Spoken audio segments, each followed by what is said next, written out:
I need to tell you all something, and it's the most important thing I could ever say to you. In a little while, you'll know for certain that I'm putting my very life on the line and the safety of my family by sharing this with you. So I hope that buys me at least a few minutes of your precious time. If this video is taken down, it wasn't taken down by me, alright? Now I'm partly doing this to wash your blood off my hands, because God saved my life on a midnight highway one fateful night for this very cause. And He's watching, as He clearly proved that night. See, I should be dead. My sleeping driver was hurling us toward a concrete wall at 100 kilometers an hour when an angel of God was sent to wake me up from a deep sleep with just a whisper, and just in time. And for what? Not so I could win X Factor or buy that dream Porsche or marry that dream girl, but for this, for these words, for this moment, so I can tell you something, so I can warn you about something. Nothing could be more important than this. So cancel that movie you wanted to watch, skip that gym session. Don't scroll down to the next post. Just stay with me. Stay with me.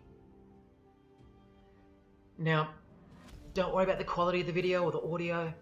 Just focus on the content. Listen to my voice and trust your eyes.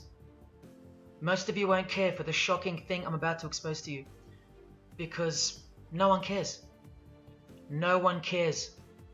Not my exes, former friends, former bandmates, work colleagues, parents, family members, strangers. No one cares. But still, I'm doing all this for one person. One single human being out there. God is calling you, and He's looking for the last ones before the storm. And if you think you know where I'm going with this, please keep watching, because the most important part of this video comes at the end. Now, everything you're about to hear is a fact, and I'll prove it to you. I will leave no room for doubt. And nothing can stop what's coming. So this isn't a call for an uprising, boycott, protest. No. The Titanic is sinking, and it's unstoppable. All I'm going to do is point you to the life raft. And if you want to ignore me, then fine, proceed at your own peril. God knows I've tried. If you want to mock me, then at least share the video. Let others mock me too. Tell your friends. Check this freak out. Anything to help me reach someone who has eyes to see and ears to hear. And like I said, in a few minutes, you'll know why my well-being is in danger, and that of my loved ones too. Now let me ask you something real quick. Who do you think, generally speaking, runs the world? What type of people are the leaders of our countries and corporations, and the rich and the famous too? I mean, like, are they Christians? Do Christians run the world? Well, no, of course not. Buddhists? No. Do Muslims run the world? No. What about atheists? It's got to be atheists, right? Because we've come such a long way as a society, and atheism is the rational state of mind for the modern type of person, right? No. What about a mixture of people? Different types of people run the world. Let me tell you something. All the leaders from Africa to Europe to the Middle East, Israel, Syria, Iran, all the way to the Americas, all these people, and we'll get to the celebrities in a second, they're not atheists, Buddhists, or Muslims. No. What if I told you that they all belong to the same religion? A secret religion. One that none of them are allowed to talk about. One that you should worry about, because it affects you beyond belief in ways that you never imagined. Before I tell you what this worldwide secret religion thinks of you and plans to do to you, let me tell you what this religion is. And how do I know about this religion? Because I used to belong to it. And today I'm renouncing it publicly, breaking my oath of silence, which they imposed upon me and every single other member during ceremonies under the penalty of death. That's why my life is in danger. Every person you're about to see has taken the same oath as I did, over and over, no matter where on earth they're from, including Scott Morrison. your Prime Minister and mine. But see, I was plucked from it, saved from its camouflaged clamps, from its extravagant deception and its spiritual corpse, by none other than God Almighty. No one else is going to tell you this. Not your favorite singer or politician, who more than likely also belong to this hidden religion.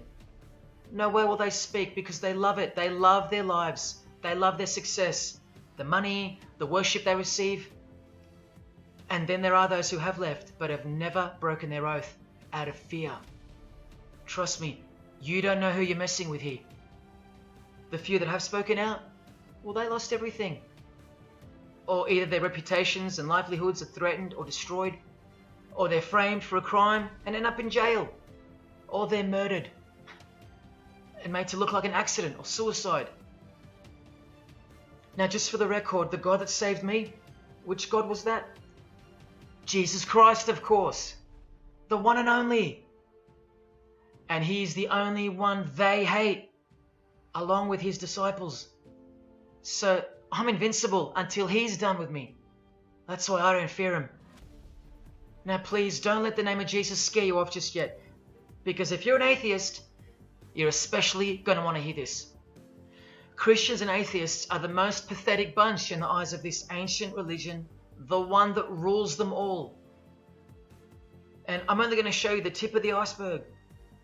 And just like an iceberg, the full body of this secret religion continues down past the line of sight, beneath the ocean. It widens in mass and scope until it continues further into the depths, into ever-increasing darkness and invisibility, until it reaches its foundations, which is firmly established in thick blackness, completely unimaginable and not perceived at all to those who only ever get to see its tip peeking out of the ocean top, including most of its members. At least 75%, 80%. And unless you're a member of this religion and this secret society as they call it, you won't be granted access to the world stage or of a position of influence. It's become a prerequisite for success now that they've gained pretty much full control and their members are in every place of prominence and power.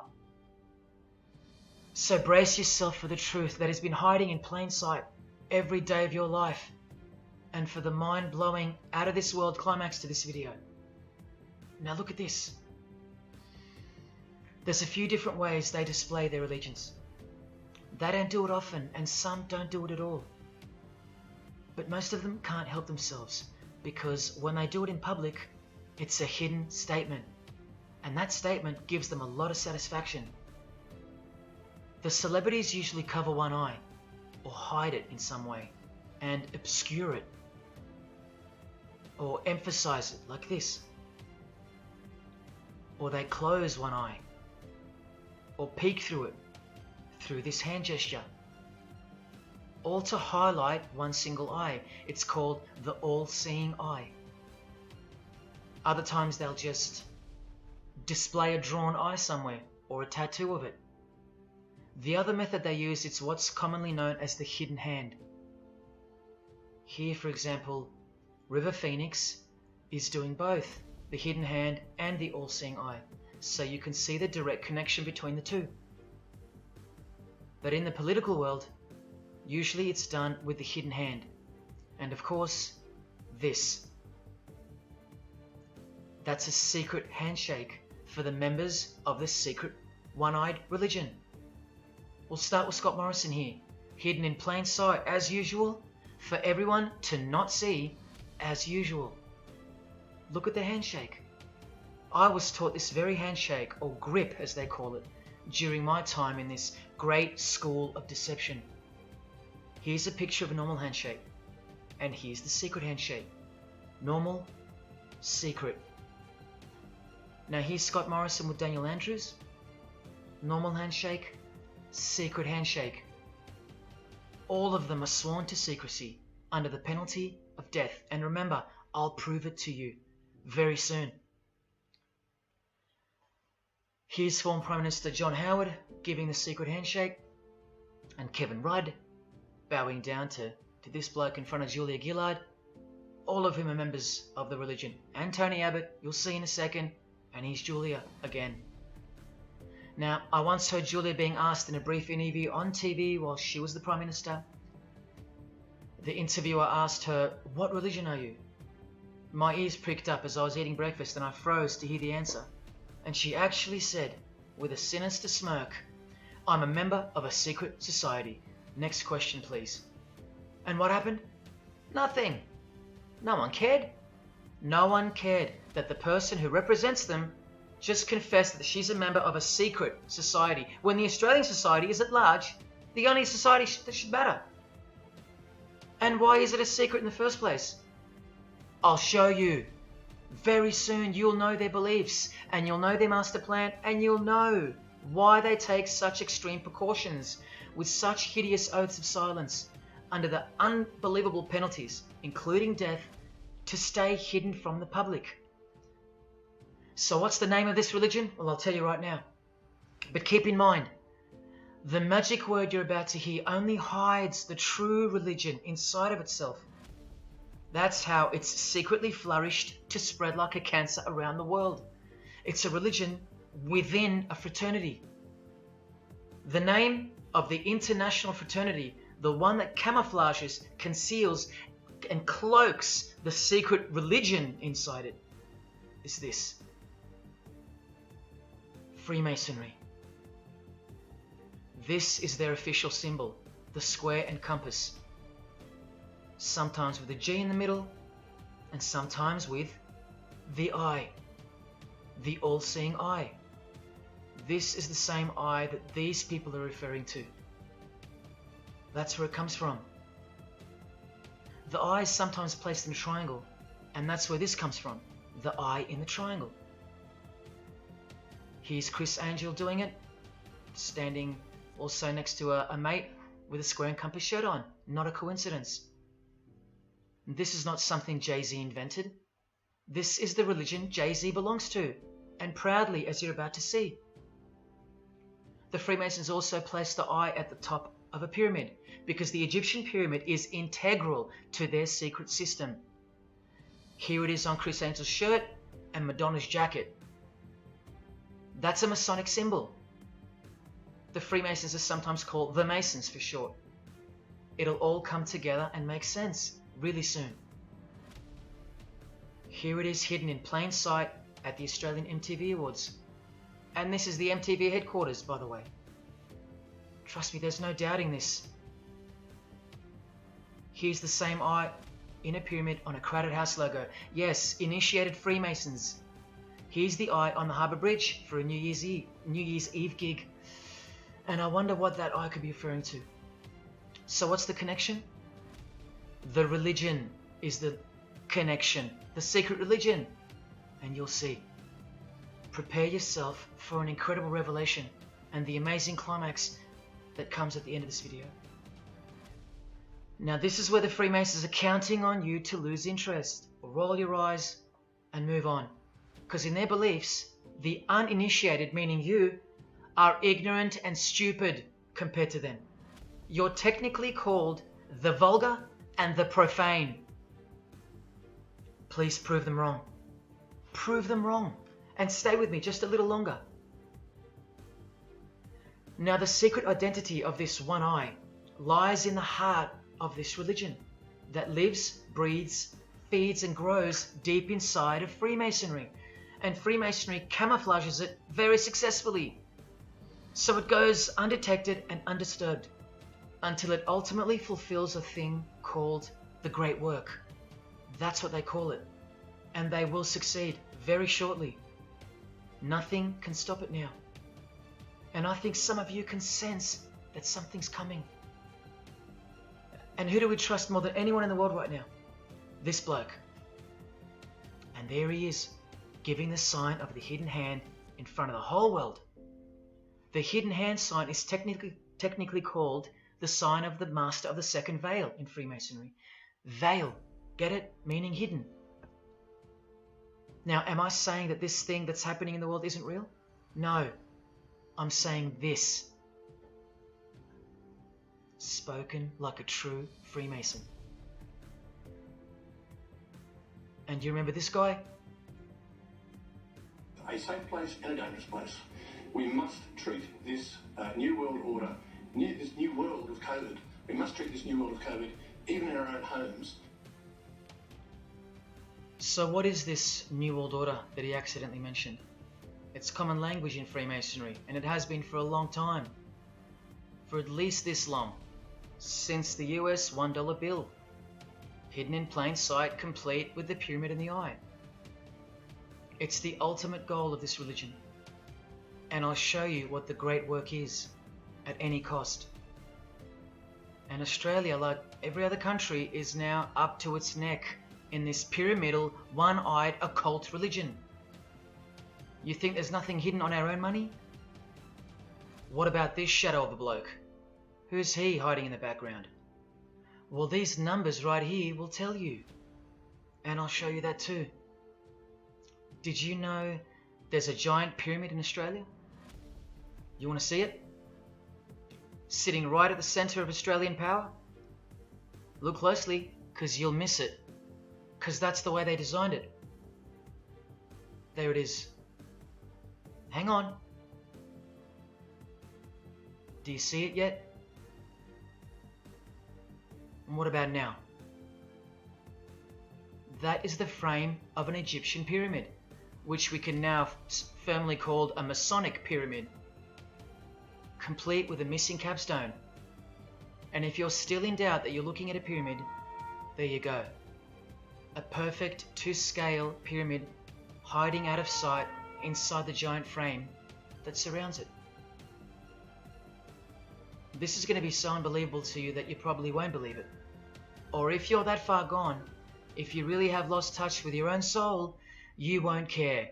And you'll miss the opportunity to have your own eyes open first to the worst news and then to the best news you could ever wish for on this God-forsaken planet in which you're destined to lose everything you have and everything you love until eventually you lose yourself. We have to establish what this religion that's hiding inside of Freemasonry actually is, and we will. And it's shocking, but it's reality. The symbol of the Freemasons itself is not what it seems. It's a squaring compass on the surface, but it conceals something that'll become obvious when I show you. But before we uncloak Freemasonry to see its true nature, its ugly face and its shameful nakedness, because I gave you my word that I'm going to prove it to you. This is the oath they have to take. This is the oath that I took.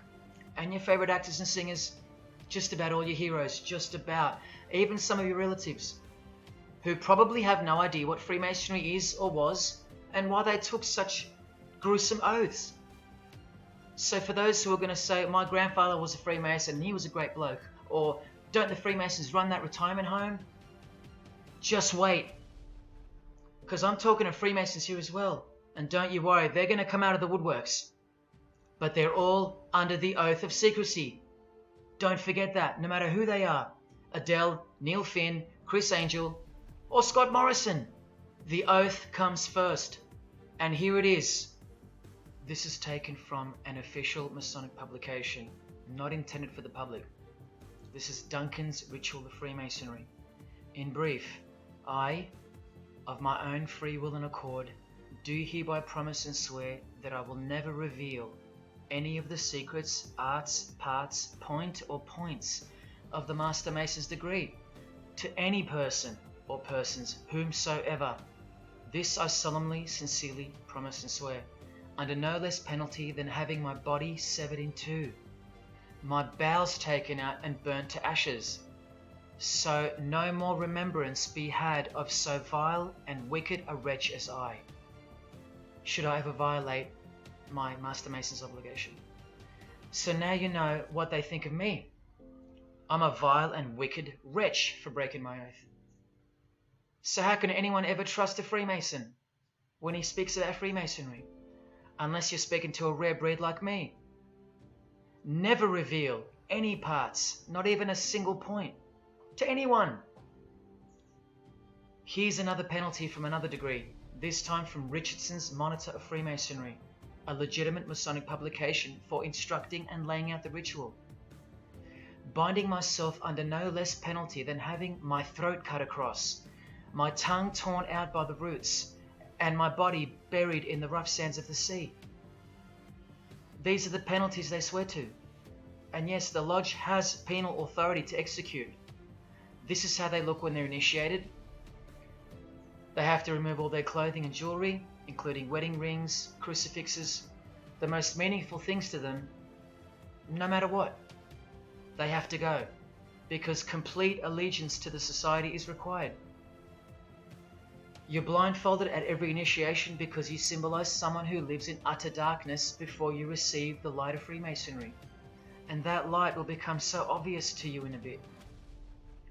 The secret that is being unveiled by incremental degrees to the candidates in the Lodge is staring us in the face in daily life.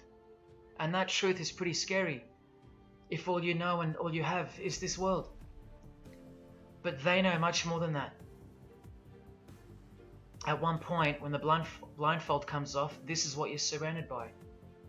Blokes dressed like this, holding swords to your face. And that's nothing compared to what comes later. So your own wife or daughter don't qualify for discussion in these matters, unless they too are initiated to the same level as you. So please don't tell me that your grandfather or your neighbour is a Freemason and that there's nothing wrong with Freemasonry.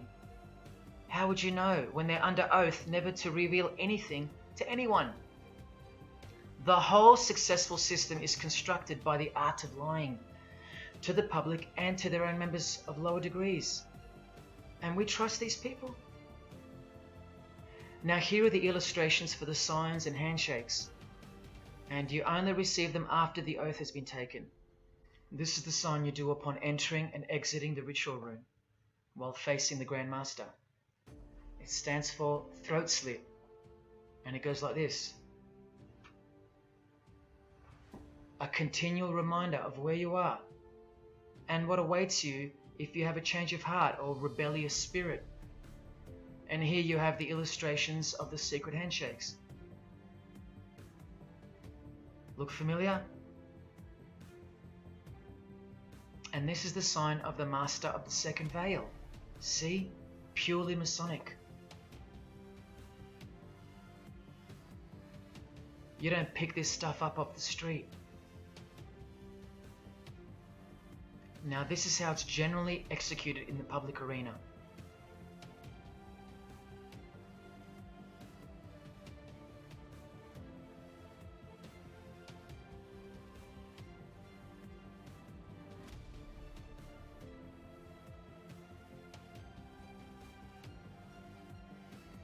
Sneaky, sneaky, huh?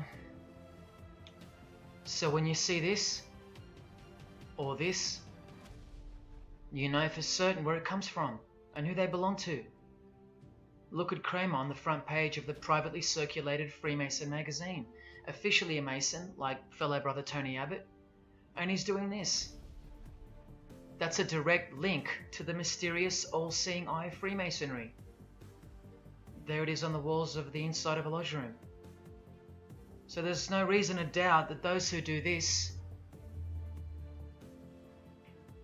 belong to this. This is another sign they do quite prominently. It's the sign of silence. This is from Richardson's Monitor of Freemasonry again, a finger over the lips. Now these signs are slightly morphed over time, so covering the mouth in a variety of ways is the expression of being bound to secrecy and silence. Silence or death, as Little Wayne here is portraying. Here's the oath of a second degree Freemason on page 21 of Richardson's Monitor of Freemasonry. Binding myself under no less penalty than having my left breast torn open and my heart and vitals taken out, thrown over my left shoulder, should I willfully transgress any part of this my solemn oath. In this degree, the penalty is to have your whole body dissected, bowels removed and heart cut into pieces and thrown into a field, where you are eaten by animals, all to protect the secret religion of the rich, powerful and famous. In the Knights Templar degree, the penalty is to have your head cut off.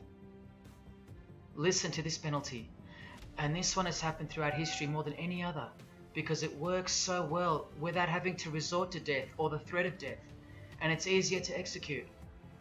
Now this applies to all areas of industry. It's done through the ruining of your reputation by fellow Freemasons, pointing him out to the world as an unworthy vagabond, by opposing his interests, making life very hard for you, by deranging his business, by transferring his character wherever he may go, and by exposing him to the contempt of the whole fraternity, the secret society, and the world. Wow. How many people do you think they've threatened, ruined, framed, cheated, and utterly destroyed to protect their secret religion? And in case you think the Masonic Lodge hasn't got the authority over the initiates, especially the ones in the higher degrees, this is from the Encyclopedia of Freemasonry. Under mandate, the orders and decrees of the Grand Master or of a Grand Lodge are called mandates, and implicit obedience to them is a Masonic obligation. And in Sickles' Monitor of Freemasonry, you plainly see they have a right to kill. A lodge has a right to exercise penal authority over its members. Exercise the penalties. So don't let a Mason tell you, oh no, that's just symbolic, the oath. Their laws are above the law of the land, and the proof are the oaths themselves. Because in normal society, you can't ask someone to accept having their throat slit as a penalty in order to be a member of any club or workplace. Unheard of. But not in Freemasonry, not in the secret society world. I told you, you don't know who you're dealing with and what's coming for us all. Here's what they think of the public. Here in speaking to the candidate, it's stated, but have a care not to defile the sanctuary by a spirit of curiosity, meaning don't try to join us just for fun. And take care not to increase the number of the vulgar and profane, meaning don't invite too many outsiders to join because they're vulgar and they're profane. This is more or less an invitation-only fraternity. Here from the Encyclopedia of Freemasonry again, written for Masons only and written by 33rd degree Masonic legend Albert Mackey, stating the same thing. Masonic definition of profane: one who is ignorant of the sacred rites of Freemasonry. One who is not allowed to enter the temple and behold the mysteries. And here, being uninitiated. That's the world at large.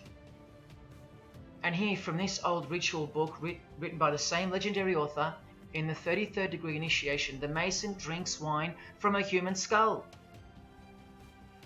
which has been the cause for a few to leave Masonry, because they wonder, whose skull is this? In the 30th degree, part of the ritual involves stabbing skulls. Illustrated right here. The process of submitting the member further and further involves things like this. See, the candidate who's seeking admission into the next degree to receive more light has to be humiliated and intimidated. This guy here has his foot on the candidate's head. This is what our celebrities and politicians and the most prominent members of our society have done and continue to do. No one is exempt from this. And this is the intimidating and frightening path that you must take that binds you to the secret society before you are revealed the true beliefs of the religion. So can you see the risks I'm taking? You have to stay till the end. Don't let me down. Don't let yourself down or your fellow man. Believe me, it'll be worth it. Now here's one of the 3 greatest Freemasons of all time, who actually helped construct the 33 degrees or rituals of modern Freemasonry, Albert Pike. A hideous man with a deeply complicated mind, and one who will soon help you to see who they really are. This is how important he is to Freemasonry. He's buried here, in the House of the Temple, a Washington Masonic Lodge, just around the corner from the White House. He was called the Grand Commander Sovereign Pontiff of Universal Freemasonry, a giant of this secret society, the only Confederate general who has his own statue. And who were the Confederates? The dudes that fought for slavery, not against it, defeated by Abraham Lincoln, who was surrounded by these Freemasons, and who was assassinated by this one, John Wilkes Booth, doing the same sign of the Master of the Second Veil. A Freemason assassinated Abraham Lincoln. Undisputable when you have the eyes to see. Now, Albert Pike writes in his colossal work, which some refer to as the Bible of Freemasonry, called Morals and Dogma, and on page 113 he says, "What can there be in common between the vile multitudes and the sublime wisdom?" That's what Freemasons possess, sublime wisdom. That's what their secret is. It's sublime. The secret I'll reveal to you. Now, just quickly, here's Freemason Kanye West. Here he's giving the Masonic grip to his brother Mason Jay-Z. Look at the lapel he's wearing in this picture. It's the same double-headed eagle as on the front cover of the so-called Bible of Freemasonry, Morals and Dogma, written by the Grand Commander Sovereign Pontiff of the religion that Kanye and Jay-Z have been sworn into, and thus granted access to international success. His Christian conversion isn't what it seems, and you'll soon see what job he has to do. Now look at what else Freemasonry thinks of the uninitiated, from the words of the Grand Commander himself. The truth must be kept secret, and the masses need a teaching proportioned to their imperfect reason. I hope you're listening, because we're about to get going here. These truths were covered from the common people, as with a veil. There's that veil again. And the mysteries were carried into every country. Freemasonry was secretly imported from the East into the whole world to weave its web in the darkness, to increase and advance its agenda. The sages, meaning the enlightened ones, always had an esoteric creed, unknown to the vulgar. And here he says, to the end that the vulgar herd, seeing, might not see anything, and hearing, might comprehend nothing. Are they right? Am I wasting my time, laying it all down for nothing? Because they know you so well? Your favorite celebrity and politician's secret religion is beyond the reach of the vulgar. Vulgar is what you are to them. He won't tell you. She won't tell you. And they won't tell you.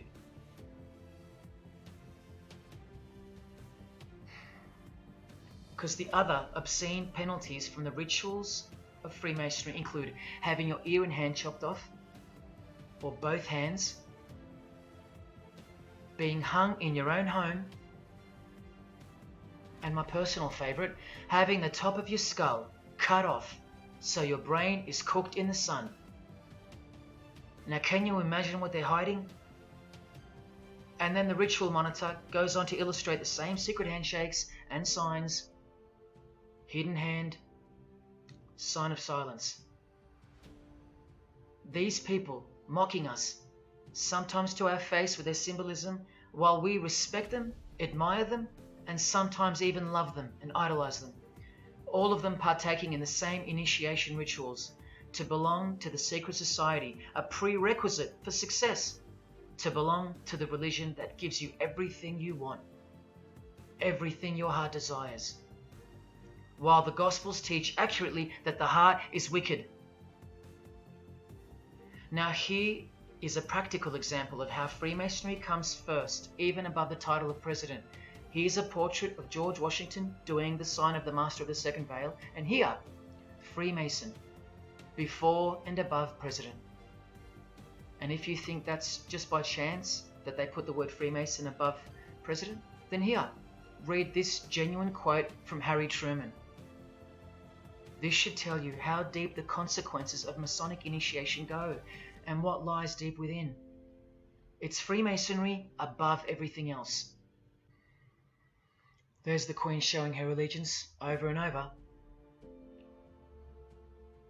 And here's the Queen leaving a very special hospital with a very special nurse. And this was the Queen's father, fully dressed in his Masonic regalia, and that God-forsaken apron they wear, which also hides something just like the square and compass. In fact, what the apron hides is what the square and compass really represents. And it's staring you right in the face. Can you see it yet? Prince Charles, handshake, hidden hand.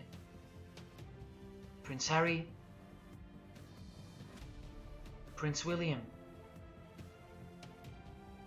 And here is the Grand Master of English Freemasonry, Prince Edward, also in full gear. What a lovely looking chap. And now he's giving the Masonic grip in front of this stone that was placed there to memorialize his visit to Cape Town Lodge. And what about this guy? Prince Philip, husband of the Queen. Do you remember him saying this? Yeah, and here's the article in case you think he didn't. Initiated member. Do you slowly see what the Masonic mindset is? We are beneath them. And the craziest thing is, if they can turn you into what they think of you, then you deserve what's coming. It's a natural law. It's the law of nature. And I'll soon show you their real Bible, for lack of a better term, which justifies it all, and the one which guides their morals.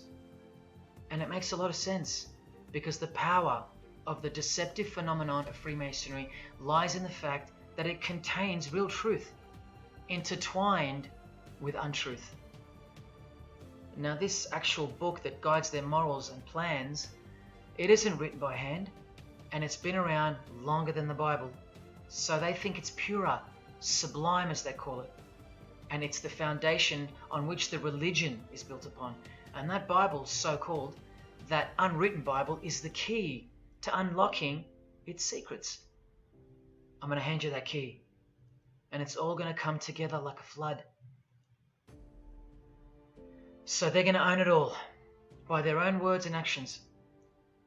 And they're going to introduce us to a new system of life, but only after a number of shocking events take place, which I'm so close to telling you about. But first, I have to tell you the name of the secret religion and the identity of the I. Now, for the few of you that think of hospitals and charities and nursing homes when you hear the word Freemason, a word which I soon hope to never speak again after this video, well, it's a front, a cover story, and like everything else in this presentation, I'm going to show you. This too is for the poor Freemasons that are going to have the call to make an appearance in the comments section trying to defend their beloved fraternity. This is 33rd degree Freemason Manly Hall, who was named Freemason of the Century by the Scottish Rite Journal in 1990. And you'd be surprised how many Masons have never heard of him, because they don't bother entering the Masonic library and searching out the mysteries themselves. These same Masons think they know something, and they parade themselves on websites and social media, calling people like me, oh, he's just an anti-Mason, anti-Mason. Blind fools at best, deceivers at worst. Well, the Freemason of the Century wrote in this book, and in this chapter, Freemasonry is a fraternity within a fraternity, an outer organization, concealing an inner brotherhood of the elect. One visible and the other invisible. The visible society is a splendid camaraderie of free and accepted men and women, enjoined to devote themselves to ethical, educational, fraternal, patriotic, and humanitarian causes and concerns like hospitals and charities. But the invisible society is a secret and most august fraternity whose members are dedicated to the service of a mysterious Arcanum Arcanorum, meaning mystery of mysteries. Now I wonder what that could be. So once again, don't listen to the lost or deceptive Masons that'll come here trying to cheat you from the truth, telling you that I don't know what I'm talking about or calling me an anti-Mason. Because there you just heard it. There's a Masonry for the majority of Masons, and then there's the real thing, the secret religion, which should shock you when it's announced. These same lost or deceptive Masons also love to repeat, like parrots, that Freemasonry is not a religion. Well, what does the Freemason of the Century have to say about that? From this book, he writes, Masonry is essentially a religious order. Not just a little bit religious, but essential. And here, the iconic giant of Freemasonry says in Morals and Dogma, every Masonic lodge is a temple of religion, and its teachings are instructions in religion. So please, Sit down, Masons, because Freemasonry is a religion. And soon, I'm going to tell you what it's really called. Now look at this from the same book, and speaking about fellow Freemasons being initiated in the lodge room. Part of the symbols are displayed there to the initiate, but he is intentionally misled by false interpretations. Their true explication is reserved for the princes of Freemasonry. The whole body of the royal art, which you'll know all about soon, was hidden so carefully in the higher degrees. So you see, the whole thing is built on lies.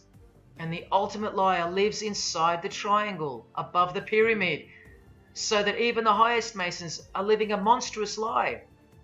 Wake up, Masons. Even you are deceived, just as the public is. Unless, of course, you're hungry enough to want to acquire all the power and climb up that pyramid closer to the eye that sees all. In that case, close your mouth, go back to your lodge, and good luck to you. Or, of course, grow some kahunas and be honest. But then you can't, right? Because you'd be breaking your oath. Sad. Oh, it's good to be free, under the wing of the true master. Stick around if you're interested, and you'll get to see some wonder. When I pull that cloak called Freemasonry right off, and those that are still here watching will get to see the true colors of the nakedness and the horror of the Masonic Lodge, and the religion that rules them all.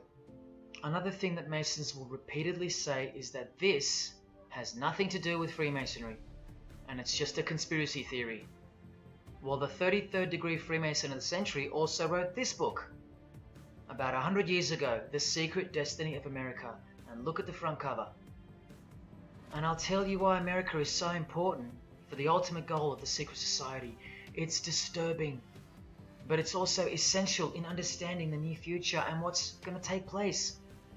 So for the Freemasons that still say that this is not a Masonic design, especially this Masonic website called Masonic Info, insisting here that even the eye in the triangle or pyramid is not Masonic. Completely laughable and pure disinformation for the stupid masses. Try arguing against this. This is from a 1960 copy of the New Age magazine, an official organ of the Supreme Council of 33rd Degrees. No higher authority in the United States to speak of the relationship between Freemasonry and the US $1 bill. Masonic symbolism in a $1 bill. Look at them all. 13 leaves, 13 bars, 13 feathers, so on and so forth, and of course, this. The Masonic all-seeing eye. Located in the pyramid. So, you think this is a conspiracy theory?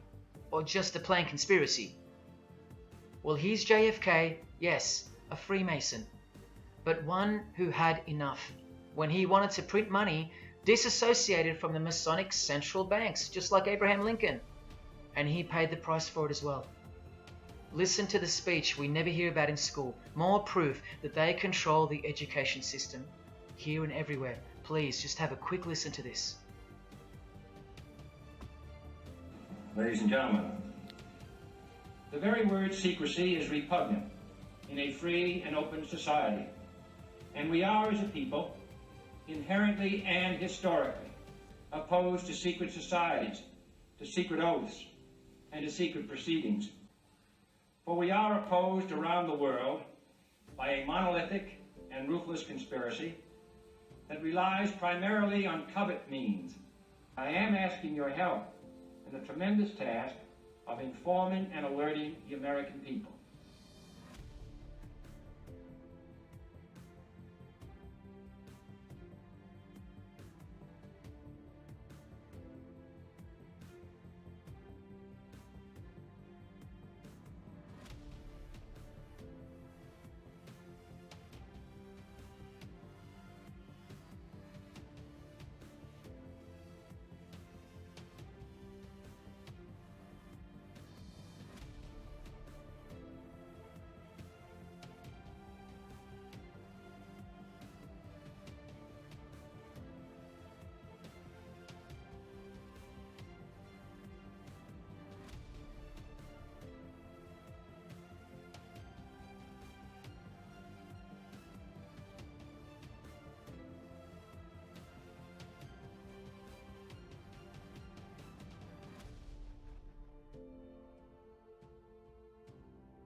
As I said in the beginning, you're just seeing the tip of the iceberg peeking out from the ocean top.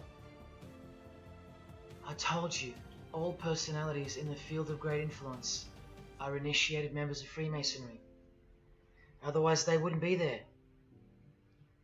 Within 60 seconds of me telling you what international Freemasonry really is, I'll prove it to you. Unequivocally, within 60 seconds. And then I'm going to drive it home, and then I'm going to show you what they're planning with this new age they're implementing, and then the conclusion, which is by far the most important part of this presentation. So when you hear me tell you the truth in just a moment, don't switch off in disbelief, because you can't believe that your favorite idol or whoever could possibly be involved, like you know them or something. You don't know these people. You do know that they're under oath never to reveal their beliefs to you. The vile multitude. It's time to trust your eyes now, not your feelings, especially after all that I've shown you. This is why the secret religion is so hidden.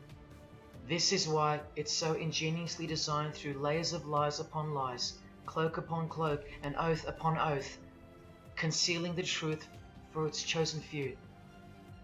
What is Freemasonry? What is the most secret yet most powerful religion in the world? Well, that's easy. We live in an evil, evil world. So there's only one religion that befits it. Freemasonry is Satanism in disguise. Now start the clock. From Morals and Dogma, prepared for the Supreme Council for 33rd degree. That's the highest degree in Freemasonry, and written by the undisputed heavyweight champion of modern Freemasonry, Albert Pike. On page 321, he boldly states, Lucifer, the light bearer. Strange and mysterious name to give to the spirit of darkness. Lucifer, son of the morning. Is it he who bears the light? Doubt it not. Did you hear that? Lucifer is God, and do not doubt it. Come on now, stay with me. Here from the Encyclopedia of Freemasonry, written by 33rd degree Freemason, a beloved member of the craft, Albert Mackey. He tells us whose name represents the good principle in Freemasonry's secret worldview. Writing under the Masonic meaning of the word pentagram, he says that the pentagram, depending on its position, represents good or evil. See how he puts the positive aspect in the first position? Good first, evil second.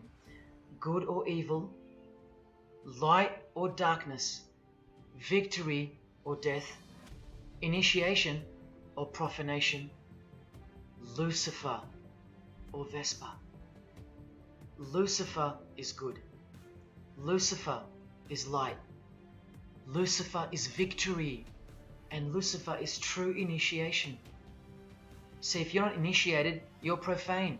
If you haven't figured out that God is Lucifer, you're vulgar and profane. You're stupid, in their own words. That's the beginning of their big secret. God is the devil, and we're already in hell right now. Now from the Freemason of the Century, Manly Hall, and this will make it 3 out of 3 legends of Freemasonry stating the same thing. In The Lost Keys of Freemasonry on page 76, when the Mason learns that the key to the warrior on the block is the proper application of the dynamo of living power, he has learned the mystery of his craft.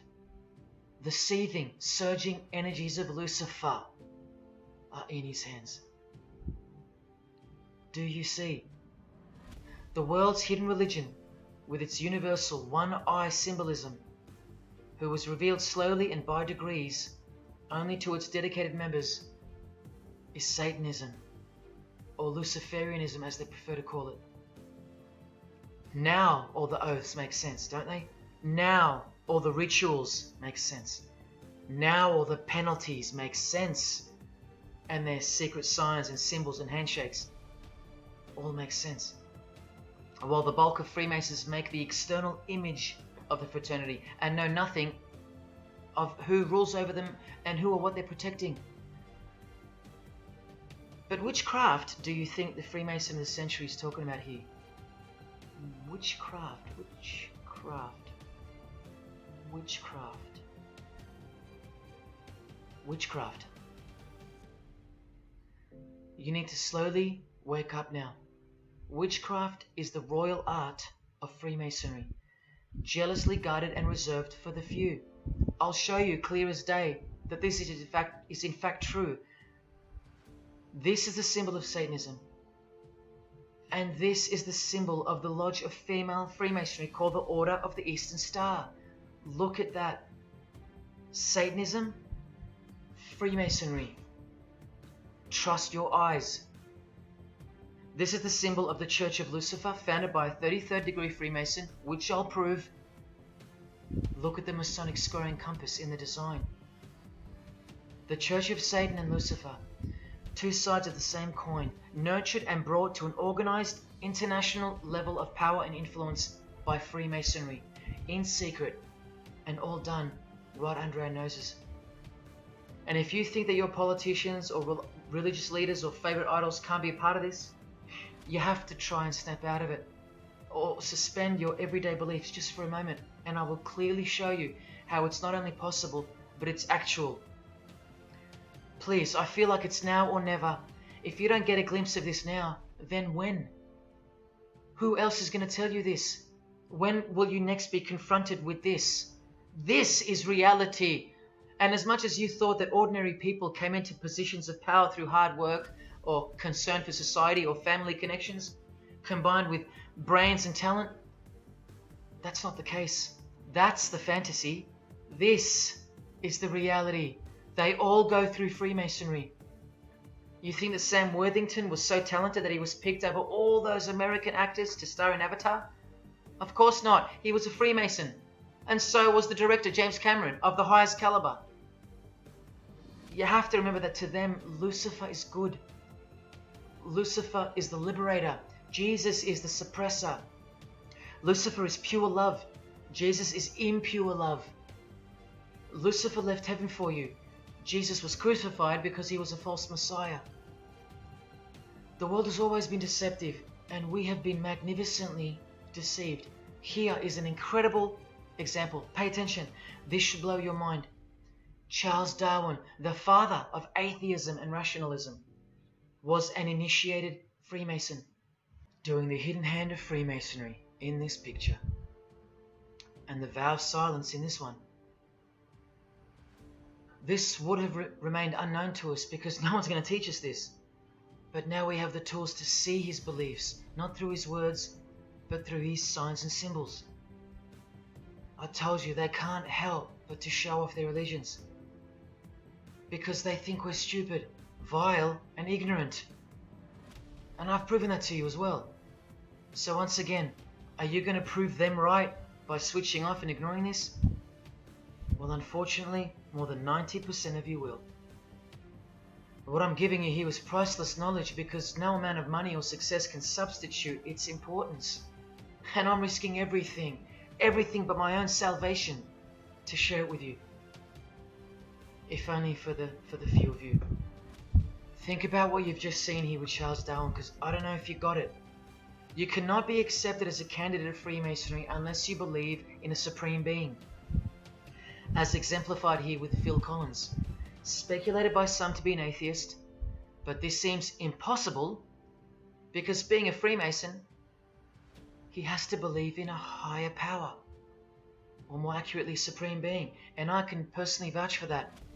And look here in the Masonic Oath itself.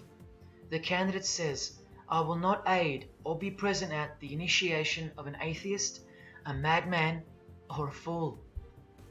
Freemasonry believes that to be an atheist is to be the equivalent of a madman. And they're right. Yet while they propagate atheism around the world, in universities and schools, Charles Darwin himself was a believer in an intelligent designer, a supreme being. He had to be, because he's a Freemason.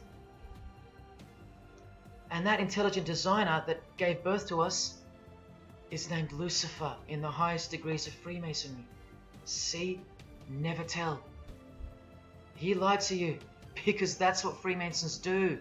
The whole thing is a giant lie that was carefully constructed by mutilating the truth, because mutilated truths make the most successful lies. This is the secret to their success, a lying tongue and a lying spirit from the 1st degree to the 33rd degree, to each other and to us. I've proven that as well. And what did Jesus, how did he describe their God? The father of lies. How accurate. The one who comes to cheat, kill and destroy. How accurate again when I tell you their plans. Look here, Charles Darwin is noted as an influential figure by the Satanic Temple.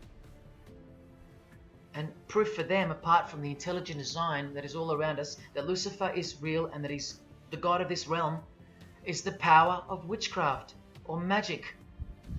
Magic works because there's a hierarchy or a pyramidal power structure in the spirit realm, a realm devoid of any love for you.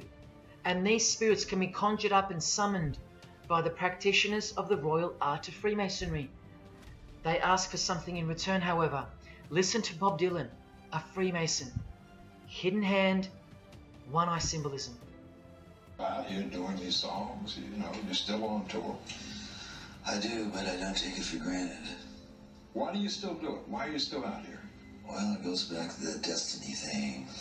I made a bargain with it, a long time ago, and I'm holding up my hand. What was your bargain? To get where I am now. Should I ask who you made the bargain with? with the chief commander. On this earth? And in this earth, and then in a world we can't see. How does one communicate with Bob Dylan's chief commander, Lucifer? By the jealously guarded royal art of Freemasonry, witchcraft. This is from the Encyclopedia of American Religions. Secrecy is bolstered by a system of initiations and degrees, the Freemasonic system. The material which is kept secret is the magical knowledge of the group. This knowledge may consist of rituals and powerful magical formulas. Do you think J.K. Rowling isn't a Luciferian? In this article, J.K. Rowling reveals the inspiration behind the Deathly Hallows symbol. And what is it? The Masonic squaring compass, with the one eye that all the celebrities mimic. That's the inspiration. They're all members of the secret society. If you think that doesn't prove anything, here she is with her new tattoo. It says Solve Coagula. Also a song title by fellow Freemason Marilyn Manson. And where does it come from? Here, the Baphomet. The image of Lucifer as conceptualized by another Freemason, Eliphas Levi, in his book, The Doctrine of Transcendental Magic. This horrid thing, with breasts, a penis, and a goat's head with 2 horns, has these words written on its arms, Solve Coagula. The impact of the meaning of these 2 words should disturb you to soberness when I tell you about them. Because apart from other things, they involve the process in which the new system will be implemented at unbelievable cost to you and I. Here's a statue of the Baphomet at the temple, Satanic Temple, complete with 2 little kids admiring it.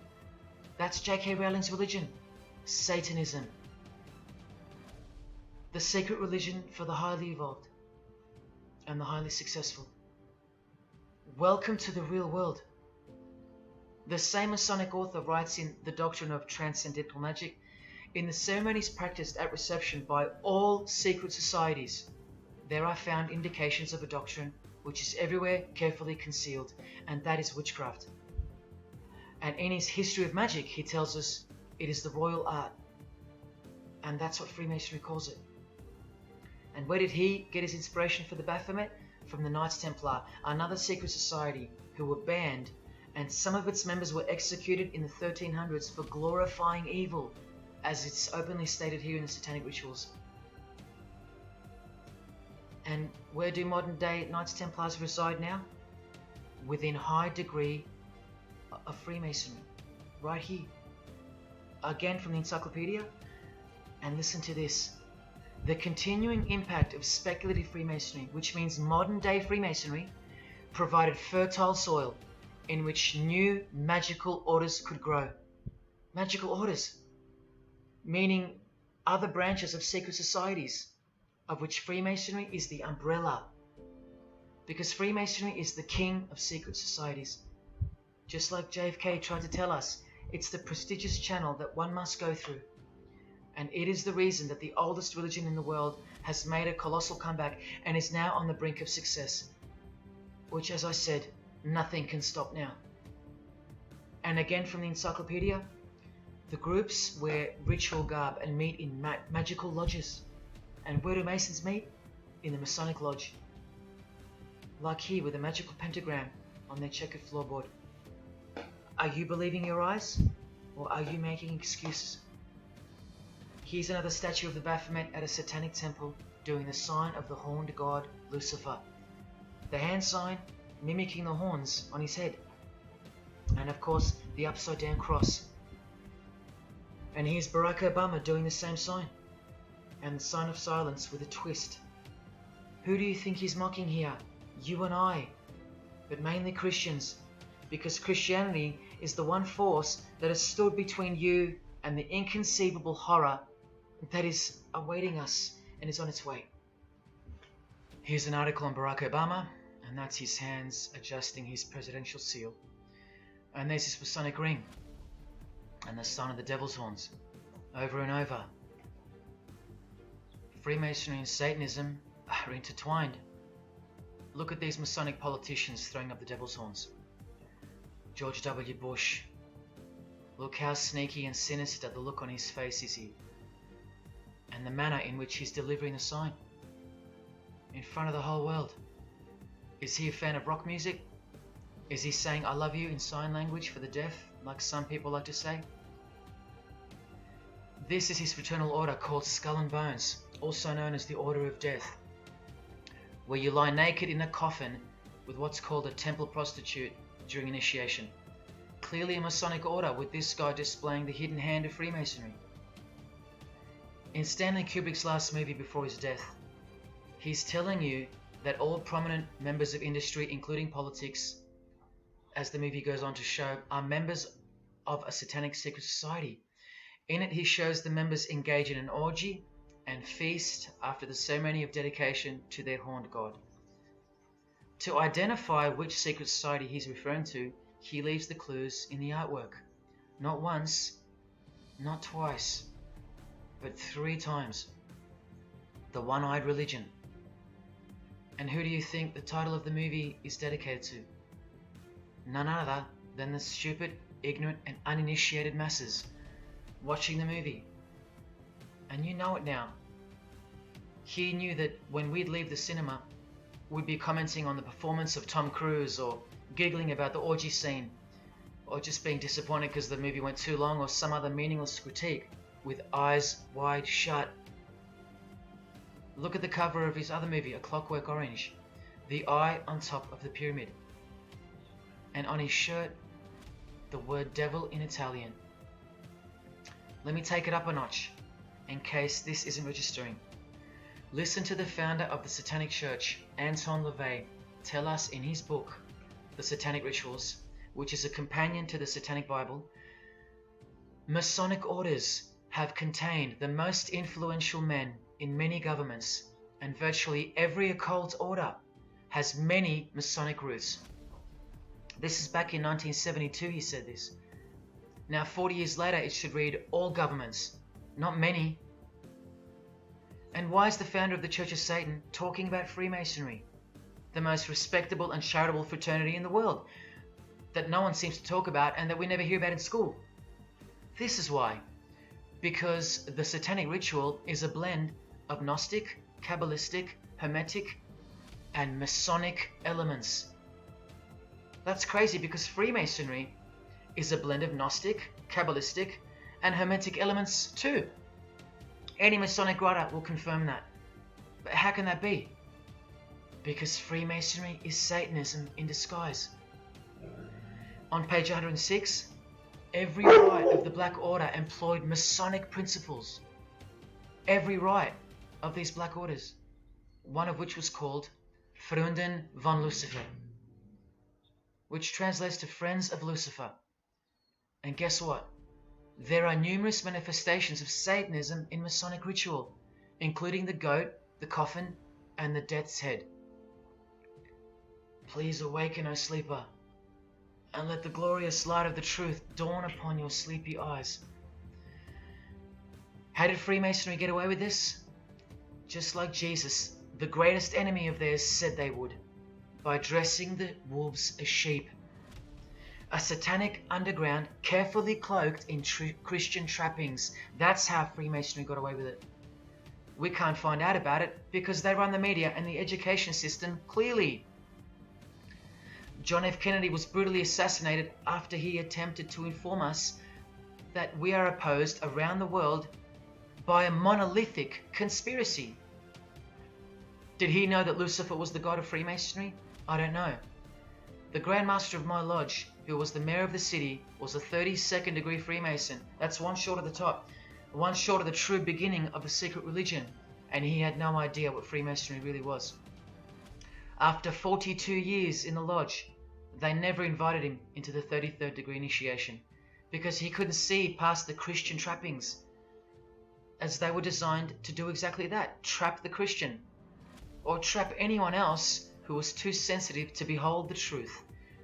Thus, Freemasonry could halt their progress at any time without suspicion, because it's a rare thing to reach the 33rd degree, and every Freemason knows that. So that there are no rude awakenings that take place with those that aren't ready to embrace Lucifer as the true god of Freemasonry and the world. This is an ingenious system, birthed by what must have been demonic inspiration. Anton LaVey says that this ingenious system I speak of serves as a rudimentary screening process for organized Satanism. Exactly right. It's a filtering process, as I've said earlier. An international filtering process from which men and women are picked and permitted to enter the world stage. And I'm saying all this for those who naively think that politics and magic ritual do not mix. That's the founder of the Satanic Church. He admits that. Admissions that were never heeded because no one cares. How else did the Freemasons pull the wool over our eyes? The companion to the Satanic Bible tells us that as well. By filling the world with fools. And who's the biggest fool in the eyes of Freemasonry? An atheist. From the Encyclopedia of Freemasonry. One who does not believe in the existence of God. Such a state of mind can only arise from the ignorance of stupidity. All this time, you're laughing at Christians, and the Freemasons are laughing at you. Here's Brad Pitt, wearing his Masonic ring and covering his eye. Now here's a genuine quote from Brad Pitt, the Freemason. In short, I could really try on something different for myself. That was Satanism. It's working out really well. I made a pact. That's why. You don't believe him?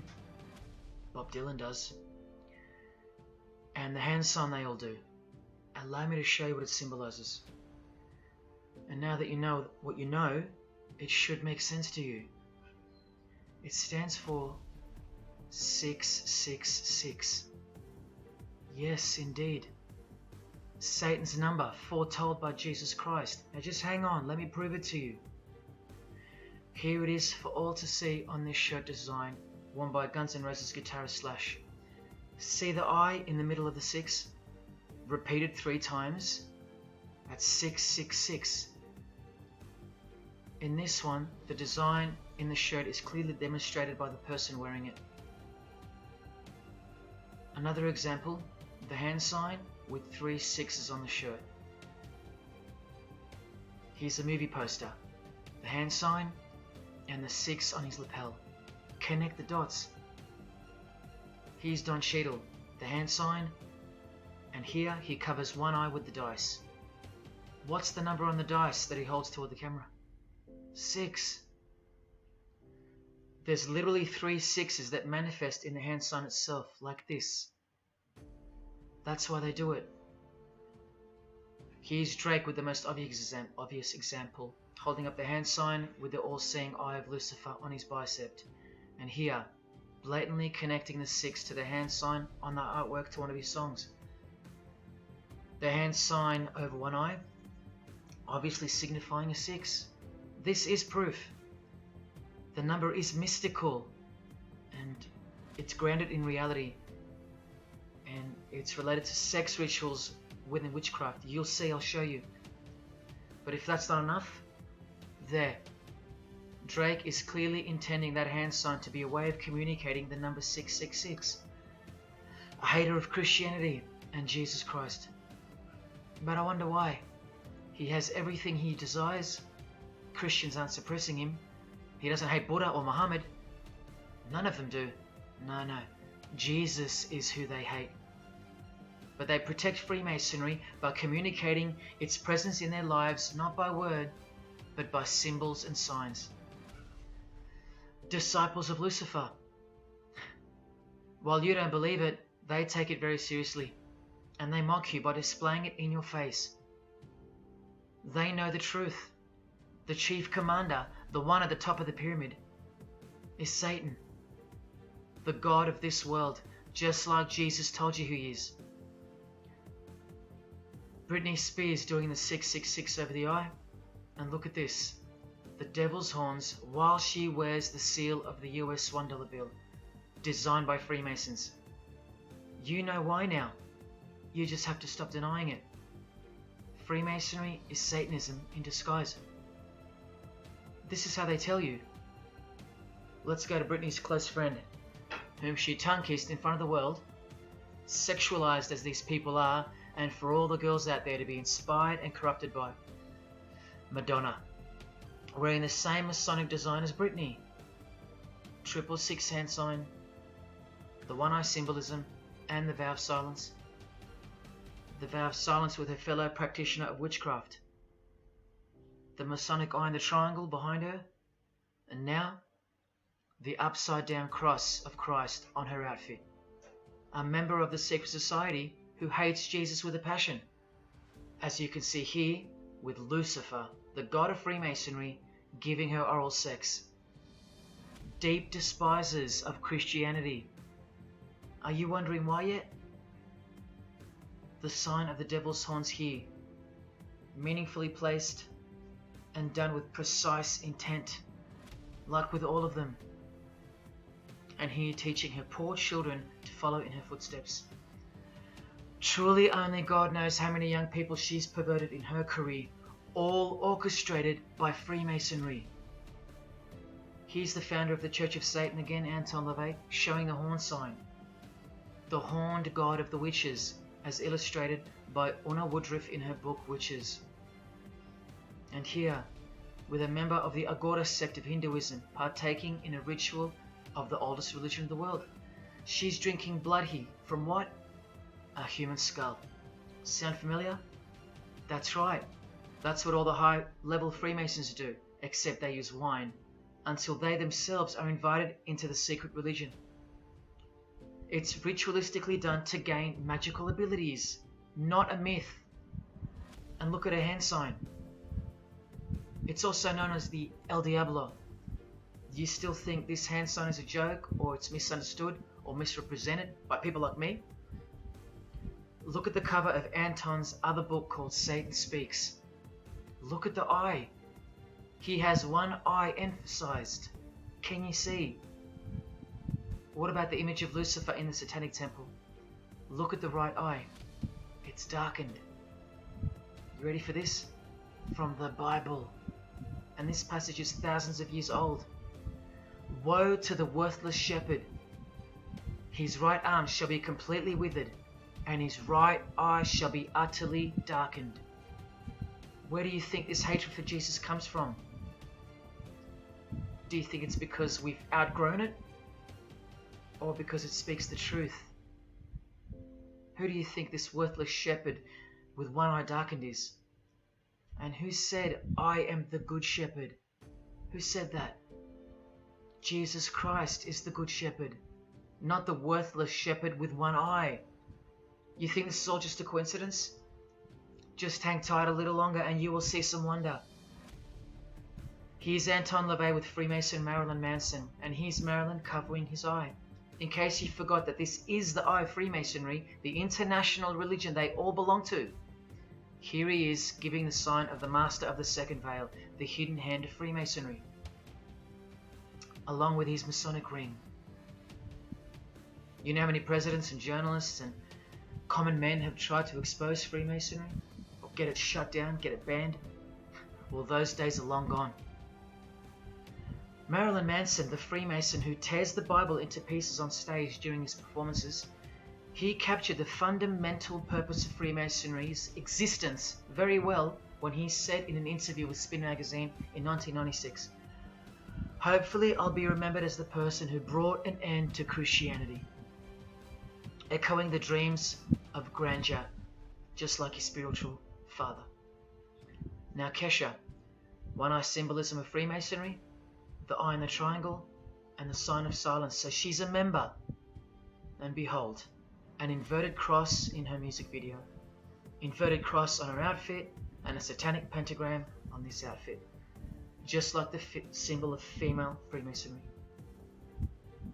You think none of these Freemasons look like witches? Really?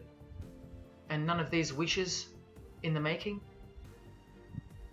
Remember, 90% of them don't know what they're serving, or what they're doing there, or why they're taking oaths of such silence and such penalty. Avril Lavigne does, showing her allegiance with the one-eye symbolism, participating in lesbianism in a video, influencing the masses, subtly stealing her innocence. And what's on her helmet? One eye. And doing the El Diablo with pentagrams at her concert. Anthony Bourdain with his one-eye symbolism. He was openly a hater of Christianity. And what kind of woman would suit a man like this? Well, a fellow member of the secret society who hates Christianity too, of course. Asia Argento. One-eye symbolism, again and again. The sign of Lucifer's horns. And this pose of his image. Remember the Baphomet. There's Asia mimicking its pose, complete with the finger position. Creatures with breasts and an erect penis, and a goat's head. You know, things you find normal now, thanks to international Freemasonry, normalizing evil and filth through multiple levels of and avenues of propaganda and influence, including television, movies, music videos, schools, education, through legislation, through passing of laws to protect the evil nature, and of course through your favorite idols. Chris Hemsworth, just your everyday good Aussie bloke? I'm afraid not. One-eye symbolism and the sign of silence, both of which mean he's taken all the disgusting oaths of Freemasonry under the penalty of death, thus catapulting him over the competition, never to promote Christian values or Jesus Christ again. The 666 hand sign, and now, see how the hand symbol makes sense? Amber Heard, who was married to this Freemason, who's best friends with this Freemason. I told you they only date, marry and associate with their secret society. Here with the 666 over one eye, and this tweet. I think it's a tweet, I don't know. Look at the one eye closed, darkened if you will, and identifying its meaning with the devil's hand symbol. Of course, she camouflages the whole thing with her misdirecting words for the dumb masses.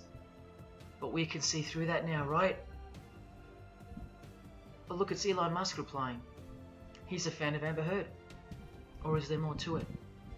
Good sign, he says. The sign of the devil's horns. The fertility god. The sex god. That's what he's referring to. Why on earth would he point that out? You know why. But to be sure, let's go to his wife or girlfriend, Grimes. One eye. And whose eye is it? You know that too now. The god of this world. Who hates Jesus Christ just like she does. 2 inverted crosses of Christ and the pentagram. And what about Elon's mother? Of course, all members of the secret society. Most of us who never even knew it existed. Blink-182 initiated member with some of his secret brothers from the lodge. Vow of silence. Sign of the devil. Cyndi Lauper, all-seeing eye. Vow of silence. the sign of the god of this world. Christian Bale, who thanked Satan at an award show, doing the sign of the master of the second veil, the hidden hand of Freemasonry.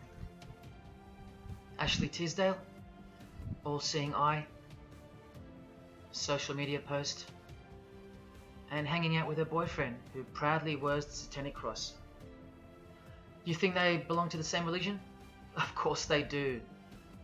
Bonnie Wright, one eye, and the Satanic Horns. John Cleese, I include him here because he's a well-known hater and mocker of Jesus Christ and Christianity. He got rich off it, and he's a proud Freemason, showing his allegiance. Motley Crue, Nikki Sixx, Tommy Lee, Vince Neil holding a cross upside down, and their album cover. Secretly Freemasons under oath while promoting Satanism in the open, doing their job and influencing the masses to hate Jesus and Christianity and to live a life of sin through seduction of their music. Secret Society member Jimi Hendrix hiding one eye and telling you about the secret powers of music. Nirvana, Kurt, bass player Chris, Dave Grohl, Dave and Jack Black making the sign of the pentagram, a geometric tool used in the magical curriculum, and Dave wearing his upside down cross. Hard to listen to all those beautiful songs he's written now. Courtney Love and her daughter glorifying the symbol of Satan, and Nirvana discovering something on a road trip while covering some numbers up. Proud Satanists, all secret Freemasons. Here's Quentin Tarantino. Now that we know what we know, can you see through this picture to reach its true meaning? The all-seeing eye, whose identity is revealed by the hand gesture, which is 666, with the vow of silence and throwing up the devil's horns, which I hope you can finally see means something. Share. Can this get any more obvious now? The sign of the vow of silence being made with the sign of the devil, telling you that the secret which isn't to be spoken of is Lucifer, right there in front of you. Speaking through signs and symbols, like Confucius said, signs and symbols rule the world, not words nor laws. Cardi B, I just want you to see a few connections between the one-eye symbolism, the 666 hand sign, and the horned god symbol. Eddie Izzard, all-seeing eye, hidden hand, and mimicking the horns of the Masonic god. Oh, but men love the darkness rather than light, as the scriptures put it so solemnly. Look at how precise that statement is, with high-ranking Freemasons loving the darkness so much that they define the darkness itself as light. Watch. In MasonicWorld.com, an article by Worshipful Master John Alexander, who has journeyed from the lower degrees to the high and sublime degrees. This is the religion of our leaders and celebrities, so listen. He writes, every ritual from the high and sublime degrees that I've ever read contains the statement, I beg you to observe that the light of a Master Mason is darkness visible. I put it to you, brethren, that this is the most accurate description of Masonic light that you will ever find. Think about what you just heard, because this is what they learn. Masonic light is darkness. And this is before they enter the real religion of Freemasonry, Satanism. That's why in the high degrees the ritual states to the candidate, I beg of you to observe, meaning to ponder, to contemplate what they mean by the statement. My 32nd degree Grand Master, he never understood. And they don't push you, remember? It's all a screening process to weed out the weaklings who can't handle the truth. The truth that this is how the all-seeing eye sees things. Evil is good and good is evil. Look at what he says immediately afterwards. In keeping with our normal Masonic practice of burying our important truths deeply, the ritual sets out to immediately disguise this truth. Usually people bury their lies, but Masons bury their truths. Because their truth is that God is the devil and that we are in hell. So everything has to be flipped on its head in order for things to make sense in this place where lust creates life, where might is right, where compassion is weakness, and of course, in order to succeed. Look here with another Freemason of the highest degree, Helena Blavatsky. She writes in her book, The Secret Doctrine, Doctrine means belief. So the book is called The Secret Belief. The Secret Belief of Freemasonry. She says, the sons of God, of whom Satan was one, all those spiritual beings were called angels of darkness, because that darkness is absolute light. Do you see how far they go to protect and glorify the darkness? Because men love darkness rather than light. If these were just randoms next door or some minor cult, I wouldn't be telling you about them, and I really wouldn't care this much.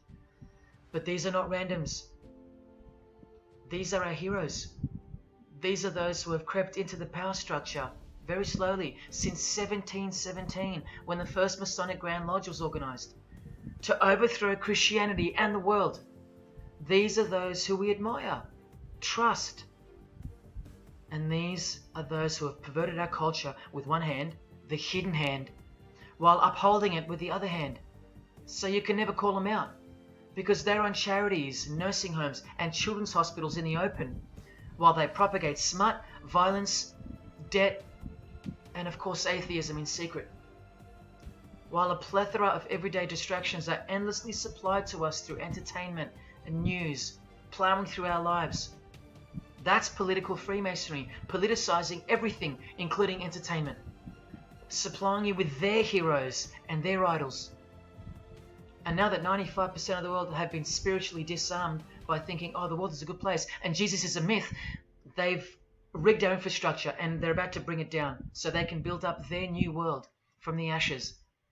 A completely new system of life on this planet is coming. I promise you that. In a book called Satan's Master Plan, LaVey affirms his commitment to destroy Christianity. Now check out Anton LaVey, once again in perfect parallel with Freemasonry, stating in the Satanic Bible, waiting at the darkness visible for that bright and morning star. Bright and morning star being a reference to Lucifer. The exact same expression as the Freemason and worshipful master John Alexander that we just heard describing Masonic light. Darkness visible. Identical language. Because Freemasonry is Satanism in disguise. This is what the initiated queen of Freemasonry, Helena Blavatsky, says of the bulk of Freemasons in her book.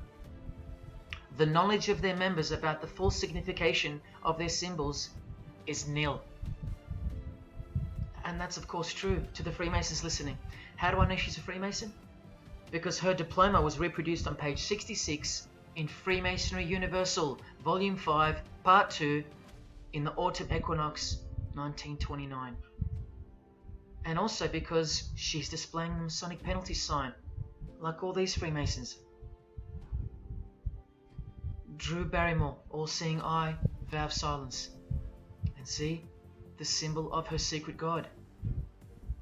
Elijah Wood, one eye, hidden hand of Freemasonry, and the devil's horns. Sammy Davis Jr., the eye of the Freemasons is the all-seeing eye of Lucifer. Because here he is with Anton LaVey, the founder of the Church of Satan. So when you see him hanging with other celebrities like Bill Cosby, can you be sure that they belong to the same religion? Sure you can. I told you they don't hang out with the uninitiated. You think the Rat Pack weren't Freemasons? Well, here's their leader, Frank Sinatra, doing the hidden hand.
Got introduced to the music industry. I swear I wanted to be like the Amy Grant of music. Yeah.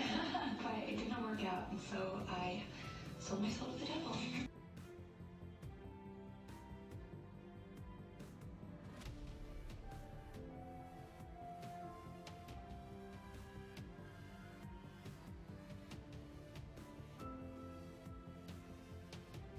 On that, have you considered maybe doing more acting? I only had a few lines.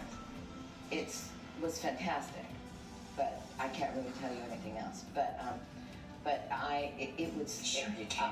I know I can't. It's very secretive. It's a very secret society.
If you don't get this right now, I swear to Lucifer, I'm gonna.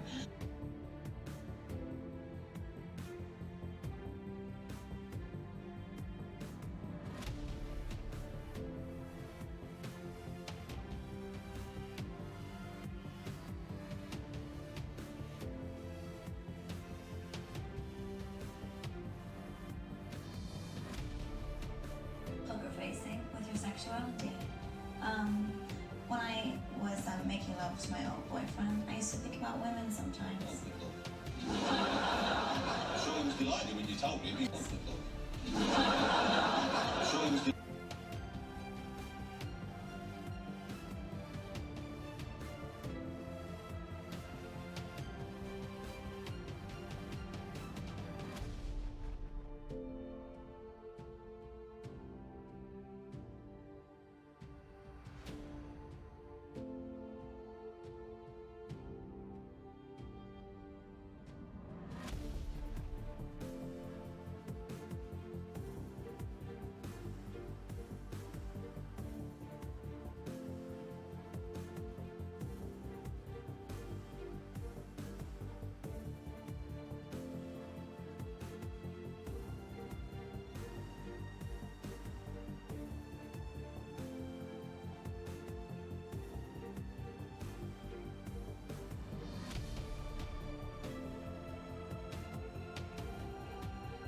You may feel a small Christ. prick. Christ. Prick.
I'd like to, first of all, I'd like to thank Satan. I'd like to thank Louis Armstrong. I'd like to thank Neil Young. I'd like to thank the Rollins Band. I'd like to thank Bob Marley. I'd like to thank the Marx Brothers. I'd like to thank Salvador Dali. I'd like to thank Louis Bluewell. I'd like to thank Miles Davis. I'd like to thank the Parliament Funkadelic. And I'd like to thank you too.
there is a fork in the road that's approaching you. And you can stay on the path which curves to the left by denying the existence of Satanism in the fullness that you've been shown. Or you can surrender to the truth and take the right-hand path. Now, where that road could lead is the sweetest risk you'll ever take. Are you still pretending that this one-eye religion of Freemasonry isn't Luciferianism? See, this here is the biggest obstacle you'll ever face. The very thing that could lead you to the prize is the very thing that will keep you from it. The reality of international Satanism. In the shadow of Christianity, Satanism has always been there. With every church that sprung up, so did its invisible enemy, the Satanic Church, growing out of sight and out of mind, from this to this. And Christianity has long been deprived of its power, as clearly demonstrable by the absolute lack of preaching against the institution of Freemasonry. Satanism's magic cloak, Satanism's magic trick, that's Freemasonry. And how they are laughing for now. So Freemasons are at the helm of the power structure of society, which means Satanism rules. And they're making their move for the new order of the ages. Are you that besotted by this evil world that you'll even deny the existence of secret societies? And what about the American president, John Kennedy? Was he just a nutjob like me? Warning us about an international secret society with an international secret plot, a Freemason trying to tell you and the world about Freemasonry, shot through the head. I've shown you who they are. I've shown you how they successfully operate with degrees of initiations and horrific and illegal oaths of secrecy. And I've shown you why they are a secret society. I've proven it to you. And only now that I've done that, I can show you in this many minutes what the shocking new order that Freemasonry has so cautiously been guiding us toward actually looks like. And of course you won't believe that either. By now there's a 98.5% chance that you belong to the world. And in that case, the world can do, will do, and is doing whatever the hell it wants to with you. And when all you have is the world, you'll do anything to hold on to it. Christian or not, most of you will follow this world straight to the slaughterhouse in the name of peace, safety, and progress. Clinging to it, because all you love is inside it. Blissfully ignoring people like me warning you of who's really in charge of it. Men, women, actors, singers, businessmen, and politicians, all interlocked, whose God is named Lucifer. You've seen it with your own eyes, but now you can hear it with your own ears from this 33-degree Freemason in person, just in case the Masonic literature wasn't enough for you. Okay, define Lucifer for me. Pure, virtuous, wholesome, innocent individual that's out to help people. Lucifer is? Yeah. Say that again. Lucifer is a pure, holy, Virtuous. virtuous. Now, see the Lucifer that God created? That's the same one. Oh man, this is great. I'm going to put this on the internet. Amen. God bless you, Amen. brother. Because that's exactly what the Shriners and Masons teach, is that Lucifer is light. No. And you're What about those confirming it. hospitals? You know what, sir? Jesus said, many will say to me on that day, Lord, Lord, we did not do these good deeds in your name. And you'll say, away from me, you workers of iniquity. I never knew you. Jesus said it? In Matthew chapter 5.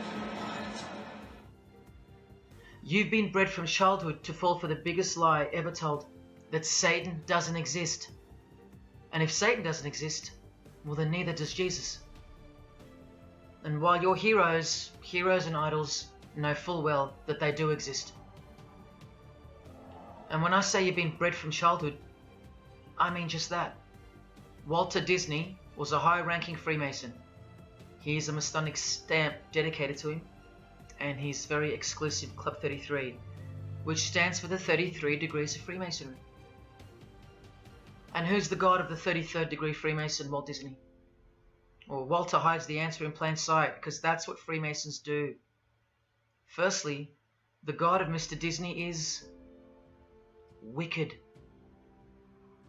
See how they veil evil with a cloak of innocence? What does the word veil itself conceal? Secondly, Walter's God is horny, symbolized by the horned god of the witches. And we all know Walt Disney loves magic, which is witchcraft. So the depictions of sex are hidden in plain sight as well. Remember, lust produces life, not love. So lust is purity, lust is love, for the high degree Freemason. And thirdly, he hides the number of his God's name in the open as well. No, that's not a 666 he's seeing interwoven in the design. That would be ridiculous, wouldn't it? Not even when they separate the sixes from the name, all three of them, and place them together for you like this, in plain sight. No, not even then will people see. Do you think things are any better 50 years later? Here's the Eye of Lucifer in the Nickelodeon channel, and his lightning flash. Remember what they actually believe about Satan. From Freemason Helena Blavatsky's book, The Secret Doctrine, meaning the secret belief. Who is Satan?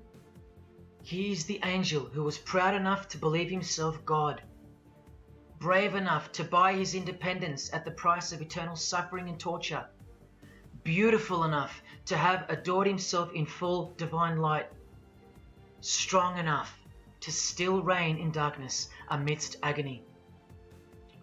Helena Blavatsky is suggested as recommended reading by the Encyclopedia of Freemasonry right here. And the Grand Pontiff of Universal Freemasonry, speaking of Lucifer, Satan and the Devil on page 407, writes that to the initiate, the devil is the instrument of liberty or free will. That's who Lucifer is to them, okay?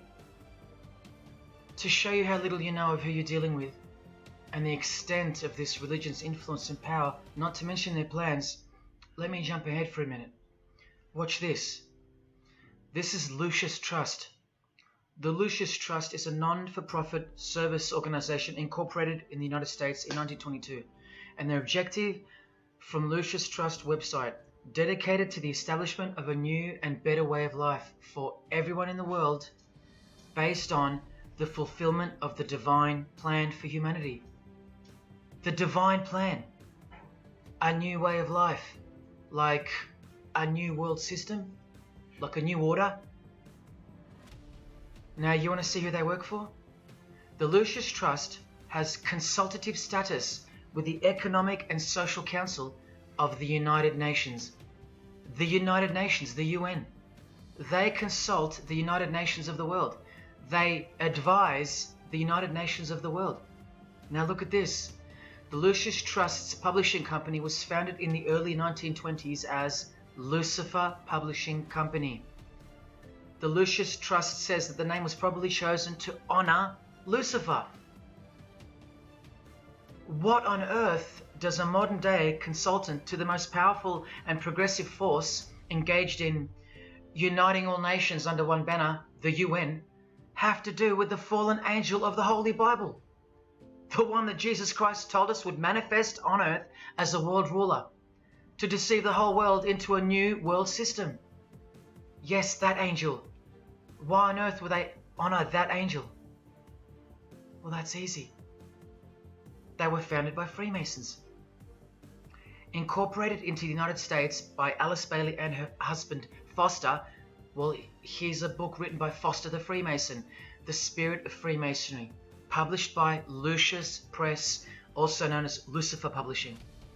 And one last thing, if you dig a little, you'll find an article on their website, The Esoteric Meaning of Lucifer, on a modern company website with consultative powers to the United Nations of all things. Wow, I really hope you're seeing this. In the article it states that the Baileys had enormous respect for H.P. Blavatsky, who stated in her renowned occult book, The Secret Doctrine, on page 245 in the chapter called Holy Satan. It is Satan who is the God of our planet and the only God. Then the article goes on to say that the Baileys sought to elicit a deeper understanding of the sacrifice made by Lucifer. Everything has been reversed. Evil is good, Jesus is the enemy, and Lucifer sacrificed himself for you, not Jesus Christ, the one who washed the feet of his disciples and the only one they fear. Modern progressive atheists do not influence world events, people. Satanists do. Remember the goal of the Lucis Trust? The fulfillment of the divine plan for humanity. Yeah, the divine plan exposed by Jesus Christ in the Gospels.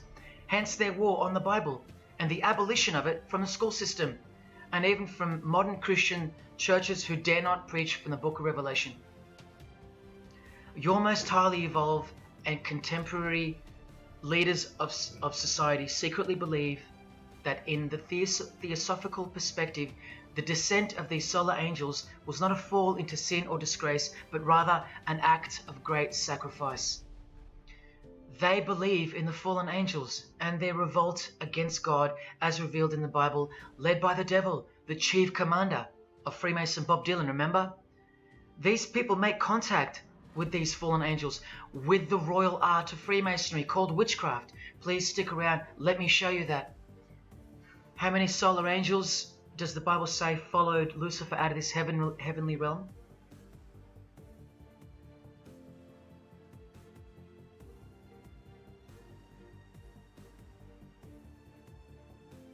A third of the angels makes 33%. Does that number sound familiar yet? 33 degrees of Freemasonry. Just a coincidence? From the Gospels again, which expose these people every time. Do not let anyone who delights in false humility and the worship of angels, and who has access to some visionary world, beguile you, trick you of your reward. You still don't believe that the false humility of the charitable fraternity of the Freemasons is behind it all?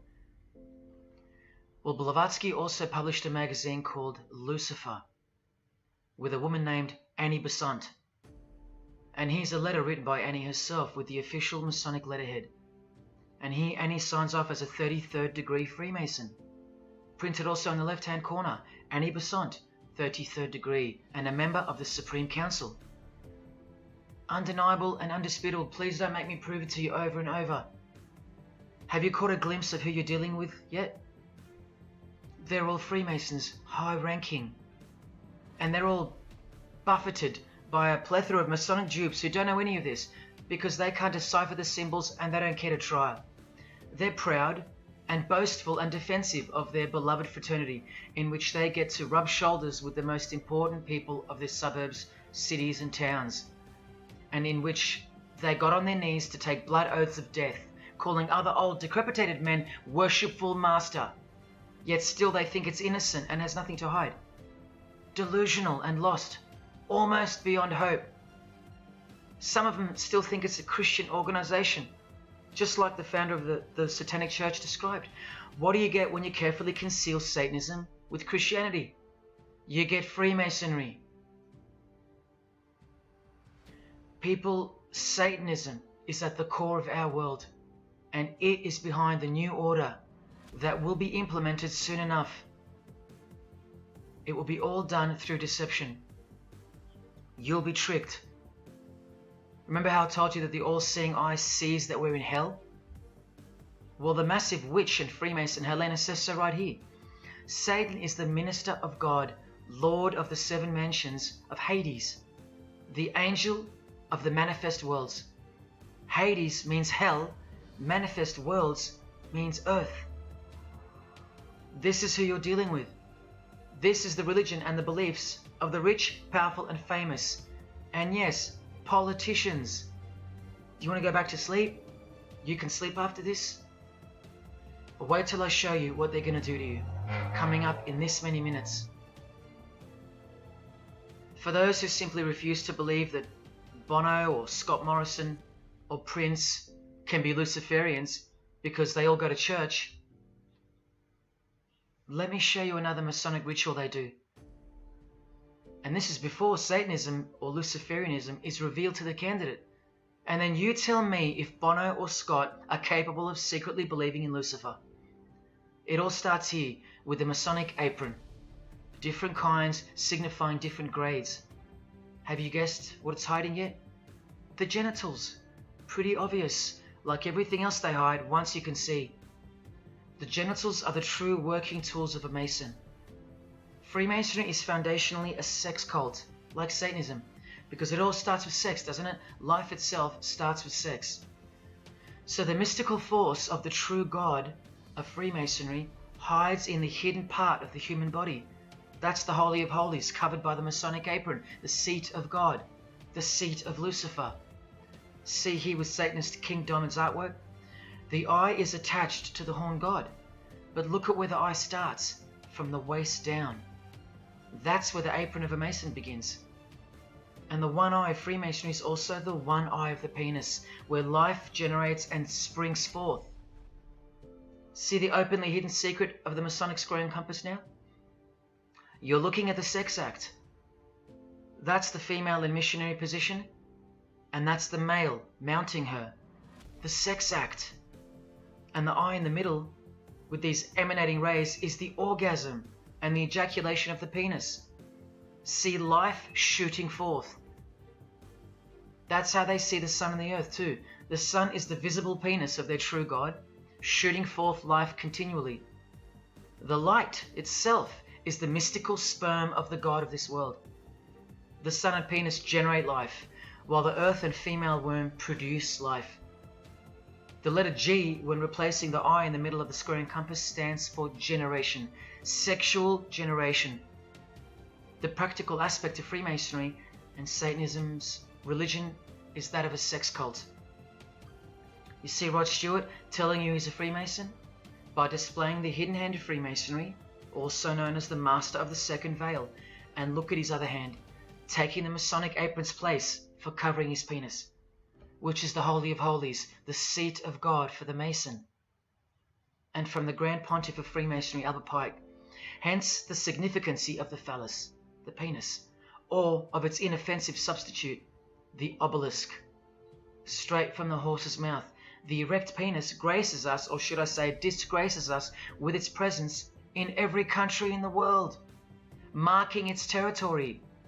The Masonic obelisk in our face, everywhere, making its bold statement, yelling, screaming in silence. This is another reason why we're considered the ignorant and stupid masses. Another example of hidden in plain sight. And here's an erect penis on the front page of the female Freemasonry magazine, The Eastern Star. I once stood in front of this obelisk in Sydney, and I must have asked 30 people what they thought it was. Not a single one of them knew. To the Freemasons of the higher degrees, the whole universe is in fact one giant and continuous sex act. This is the structure of Freemasonry.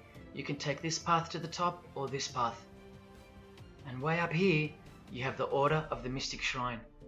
The Mystic Shrine is what's found behind the Masonic apron, because that's where life comes from. That's the Mystic Shrine. You have to be a 32nd degree Freemason to be asked to join the Order of the Mystic Shrine.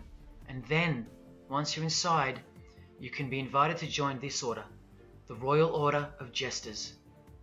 See, Freemasonry is like Russian dolls, and Satanism is at its center. Look at some of the pins and lapel designs for the Order of the Jesters. You can only join them unless you're at least a 32nd degree Freemason. Sex and debauchery. Erections. The adoration of the phallus. Masturbation. Devils. Demons. Fallen angels. This one here, mocking holiness, reference to the anus, and sodomy, anything to mock the Bible. This disgusting one has King Momus sitting on a female's face, and hidden in plain sight is the square and the compass, for those who have eyes to see. Bestiality, yes indeed. this bagpipe player has an erection and the sheep is running away scared. Self-explanatory. This character has an emphasized eye, if you can see that, and the skull has an emphasized eye also. The wink and the one eye of the Indian. And the secrecy, the symbols of secrecy. On the far right here, the monkey covers his groin area, symbolizing the Masonic apron, and the black and white dogs, well, they symbolize the checkered floorboard of the Masonic Lodge, which is sexualized male and female principles. The horned god, where evil and good don't exist. And in the first degree, Masons are given a Bible stamped with a square and compass, oblivious to the inherent mockery and the foundation of the whole fraternity, as alluded to here with a genuine Royal Order of Jester's private lapel. This is a certificate that a Jester receives after his initiation, and you see here their patron is named King Momus, and he was a god, or a daemon, which is a variant of the word demon, who was expelled from heaven, as the legend goes. Sounds just like Lucifer, because it is. Did Freemasonry disassociate themselves from the tax-exempt branch of Freemasonry known as the Jesters? Well, no, they didn't. Because, I mean, this is rare footage of an event within the lodge. Now, I'm sorry about the quality of this, but this is a Masonic lodge. So for Masons that want to say that the Jesters are contrary to Masonry, well, look. Look at these dirty old men. Masters of the lodge, with sublime morals. All married, probably all have daughters and granddaughters, yet still this, inside the lodge. But for you it should be obvious, because you can see the square and compass, the sex act, and the all-seeing eye right in the middle. I told you that Satanism was the oldest religion in the world, and it is. The sex act was ritualized and organized as a religion before we called it Satanism. But Satan has always been the god, the horny god, the horned god of these sex cults. All of them, from Sumeria to Egypt to Greece and so on. That's called paganism. And the real Bible of the Freemasons and the pagans, the one not written by hand, the one that's older than any book, the one that supersedes all the rest in age, thus making it the purest and most unadulterated word of God in the eyes of the Freemasons, is nature. Nature is their Bible. And before you think there's nothing wrong with that, wait a second, because you're not thinking straight. Ask a Mason, whether he be a first degree or a 33rd degree, what is Freemasonry? And the universal go-to answer is this: a peculiar system of morality, veiled in allegory and illustrated by symbols. Now, why would you need to veil your morals? Because in their peculiar system, evil is good and good is evil. That's Satanism 101. A peculiar system of morals. That should tell you something. That should tell you everything. Why would your morals need to be a secret? Because their deeds are in fact evil. Glorifying the laws of nature, where cruelty and self-obsession are virtuous characteristics. That's nature. Nature is as cruel as she is kind. The checkered floorboard, where everything is legal. It's Christianity that lives in reverse. The first shall be last. Love your enemies. The meek shall inherit the earth. These are unholy and unnatural concepts in the eyes of visible nature, the nature of Freemasonry, which is Satanism. What the Freemasons really mean by this morality veiled in allegory is that they're allowed to steal because nature allows it. They're allowed to kill because nature allows it. They're allowed to commit adultery because nature isn't monogamous. They're allowed to lie, indulge in all their God-given senses, especially sexual, because nature encourages it, as long as no one finds out, under oath. Jesus said, narrow is the road that leads to life, and broad is the road that leads to destruction. The Freemason of the century says, no true Mason can be narrow, for his lodge is the divine expression of all broadness. Because broad are the divine laws of nature. While they glorify those laws, Christianity breaks those laws. It becomes supernatural, because only then can you love your enemy.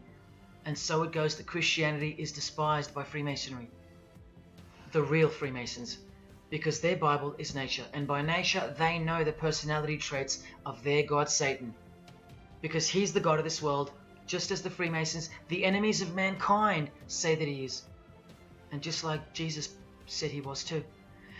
So they believe that Jesus is evil because he denies human nature and burdens us with the knowledge of sin. Observable nature, that's what guides the Masons' ethics and the Masons' morals. That's why they're called Freemasons. Believe you me, because they're free from moral obligations, free from sin, from guilt. They're free from Jesus Christ.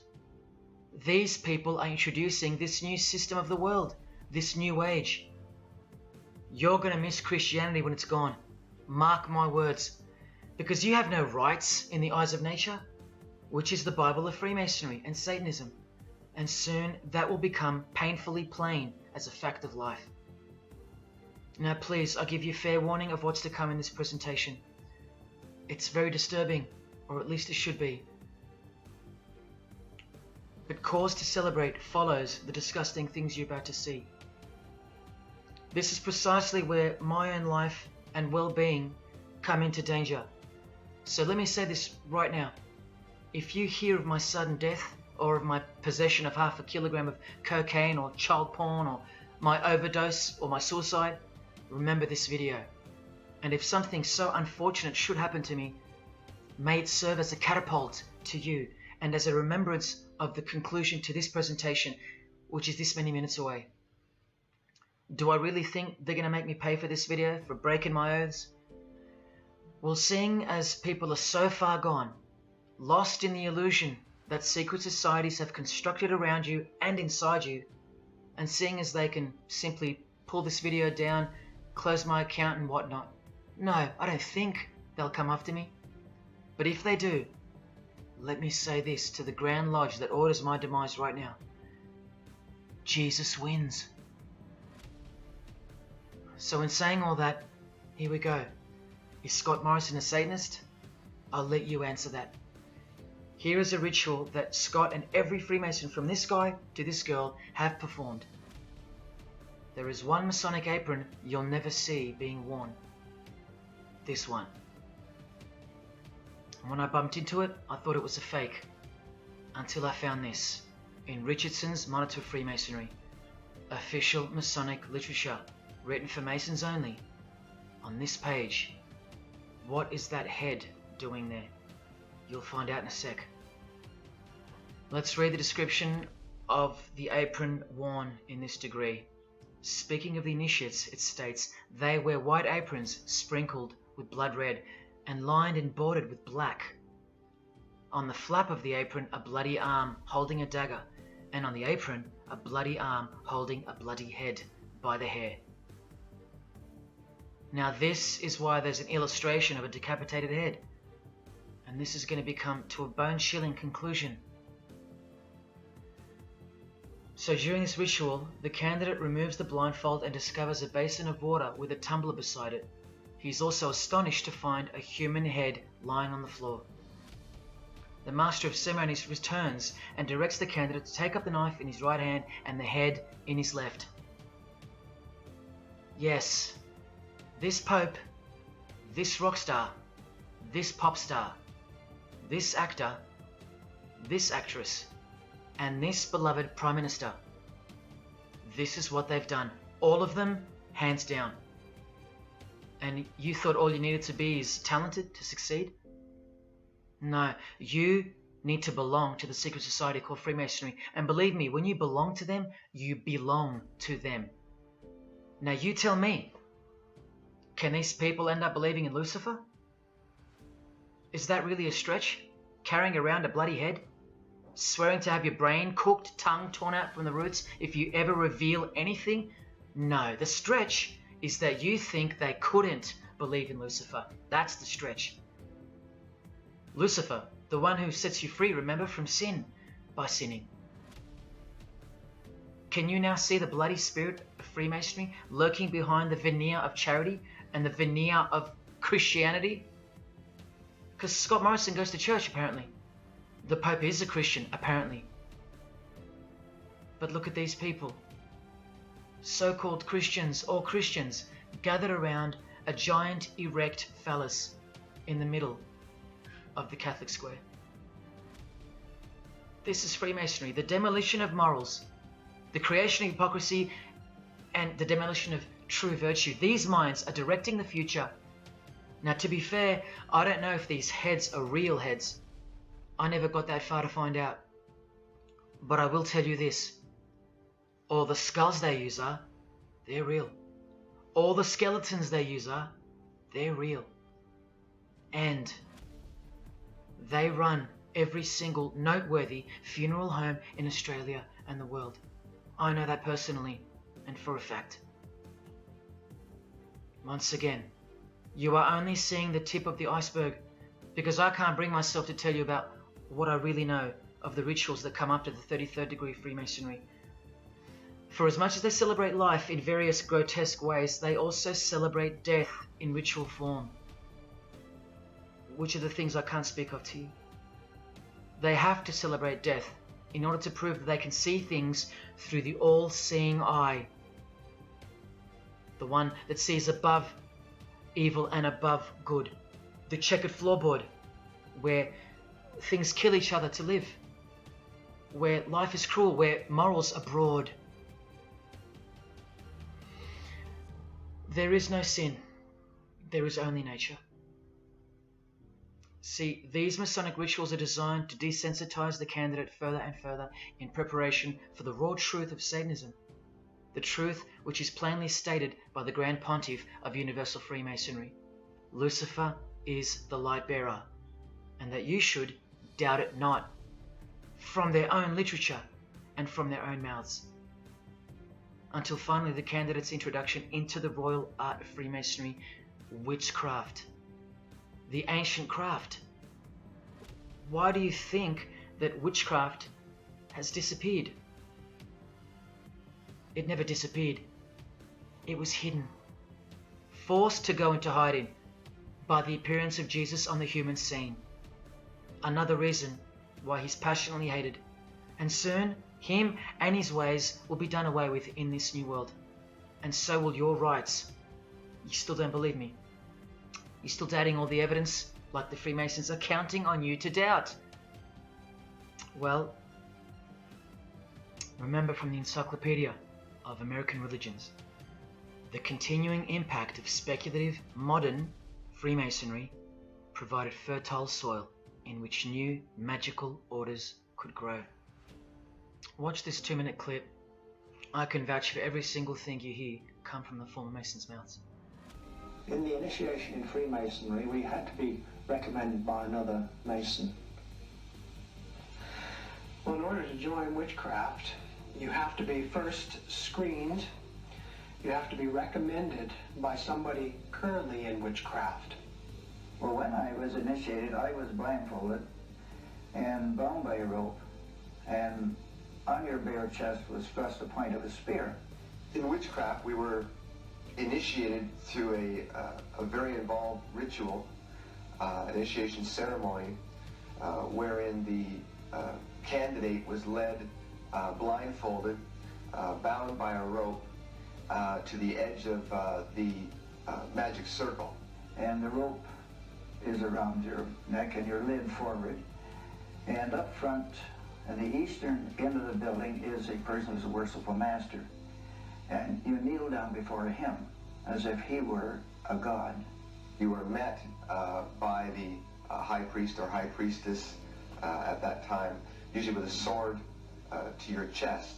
When I went to enter the lodge, a sharp object was put to my left breast. And I would warn that should I reveal any of the secrets of Freemasonry, to know what to expect. When you're presented before the high priest, a sword is held against your chest, and you actually take a blood oath, promising to remain faithful to the secrets of witchcraft. Well, when you are in the room, this blindfold is taken away from you, and this is a time when they say that you're coming from darkness into light. During the initiation ceremony, the initiate is led by the lieutenant of the high priest and is challenged at the edge of the circle by someone saying, "Who goes there?" And the answer is, "One from the world of darkness." In Masonry, the prayers are ended with "So mote it be." Oh, and one of the other aspects of, or distinctives of the craft was that we would always end any spell or ritual where we released the power, this is where the power was released, with the word "So mote it be." By now this should sound like a stupid question, but why do you think that the initiation ceremonies into witchcraft are almost identical to that of Freemasonry? I'm not even going to answer that. Come on, people, wake up with me. Here's Kylie Minogue, a Freemason, okay? Hidden hand of Freemasonry and the one-eye symbolism of the god of her religion. Now here she is giving the vow of silence, but what the masses fail to see is what's written on the book she's holding. Witchcraft, the royal art of Freemasonry. This is what her vow of silence is referring to in the picture. Yes, Kylie Minogue is a witch. And if you're still that deluded by the magic wand that is television, entertainment, movies, media and whatnot, then you'll no doubt fail to use the incredible eyes that God gave you, from which to see the real world with, the evil world, where Satanists are at the helm. The ban on witchcraft was only officially lifted in England in the 50s, after more than 1500 years. So that tells you who's in control now. And when I give you a glimpse into witchcraft in a minute, you'll see why it's evil. And why it should be anything but legal. Even when using it for so-called good. Because the well they draw from is poisoned. But thanks to propaganda, the craft of the witch has been absorbed into the realm of fantasy. Justin Timberlake here is also referring to magic in this cover art, with the all-seeing eye looking through the number of their god. Magic. Magic is a much smoother and more acceptable word than witchcraft, that other word. That word still retains its ferociousness, its true character. But that word has been sterilized. That word isn't real to you anymore. You can't feel it for what it really is. Or if you do, your mind has isolated it, confined it to some small groups of unimportance scattered here and there over this diverse world. And so it's nothing to be feared or concerned about. But that's the furthest thing from the truth. Now, some witches want to say that witchcraft isn't Satanism. That's either more delusion or misdirection, as confirmed here by Anton LaVey in the Companion to the Satanic Bible, when speaking of the followers of the Witchcraft Not Satanism school. He writes very accurately that they cannot afford to admit to an affinity with anything that bears the name Satan. He knows where the power of witchcraft comes from. Now, does that mean that Justin Timberlake is a Satanist because of his symbolism and the use of his word alluding to witchcraft in his artwork? Well, yes, actually, that's correct. He is. Here's a quote from one of his songs. You want to see who else is in good company with these famous idols? Suzanne Atkins. Same sign, same religion, Satanism. Do they all have to admit it in the English language for you to believe me? Or can the symbols they use finally be enough for you? Look at what another legendary Freemason, Arthur E. Waite, states. Out of evil comes good. And the confusion of tongues gave rise to the ancient practice of Masons conversing without the use of speech. Out of evil comes good, so it's good to do evil. That's what he's saying. See, I'm trying to include you into the conversation that the Freemasons are having with each other in public via symbolism, unbeknownst to you. Listen to what famous US footballer Tom Brady said regarding his wife. So, man, I listened to her. And right after the game, she said, see, I did a lot of work. You do your work, I do mine. She said, you're lucky you married a witch. I'm just a good witch. Well, this is Tom Brady. And this is his wife. Both initiated into the secret society. Of course they are. Wait, she's not displaying the one-eye symbol of the Freemasons, is she? That's just art, isn't it? Well, no, it's not. She's a witch, and her husband just told you she was. Here's Steve Miller's front cover to the famous song Abracadabra. And he covers his eye, because he's a member of the one-eyed religion. And abracadabra is a legitimate word used in witchcraft. Here it is in the 100-year-old Encyclopedia of Freemasonry. Why would the word abracadabra be in the Encyclopedia of Freemasonry, the fraternity that runs charities, hospitals, nursing homes, and that secretly supply us with popes, presidents, prime ministers, kings and queens, and the bulk of our entertainers? Why? You know, I really think it's time to show you what the Satanists dressed as Freemasons are going to do to you and the world to finally establish their new world, their utopia. And this is going to be the segue into that. This is my last practical example of Freemasonry's satanic roots. And then I'll close this presentation with the most shocking thing you'll see or hear. You probably won't care, but to the precious few who remain, I will send you off with the greatest and most beautiful shock of all.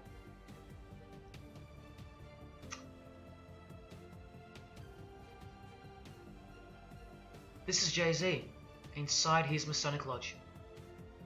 You could see the Masons in aprons in front of him.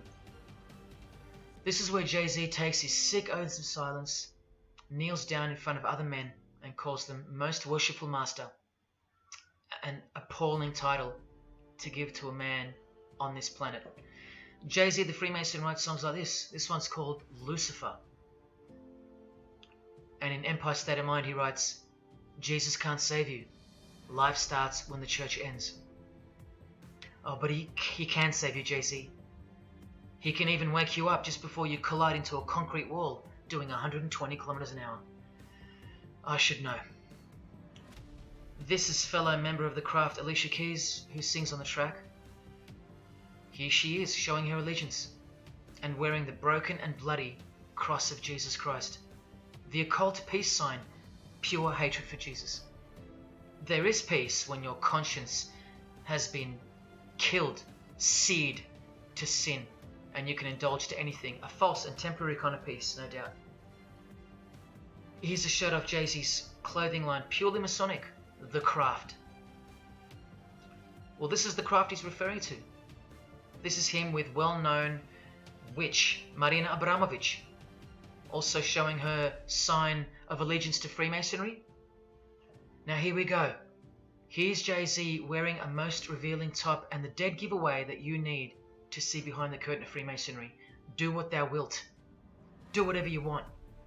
That's the adopted motto of the most notorious Satanist of the 20th century, 33rd degree Freemason, Aleister Crowley.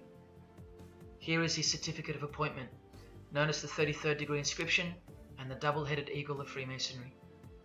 And here, next to his name on the certificate, including the symbol for a Grand Commander of Freemasonry, as shown in their encyclopedia.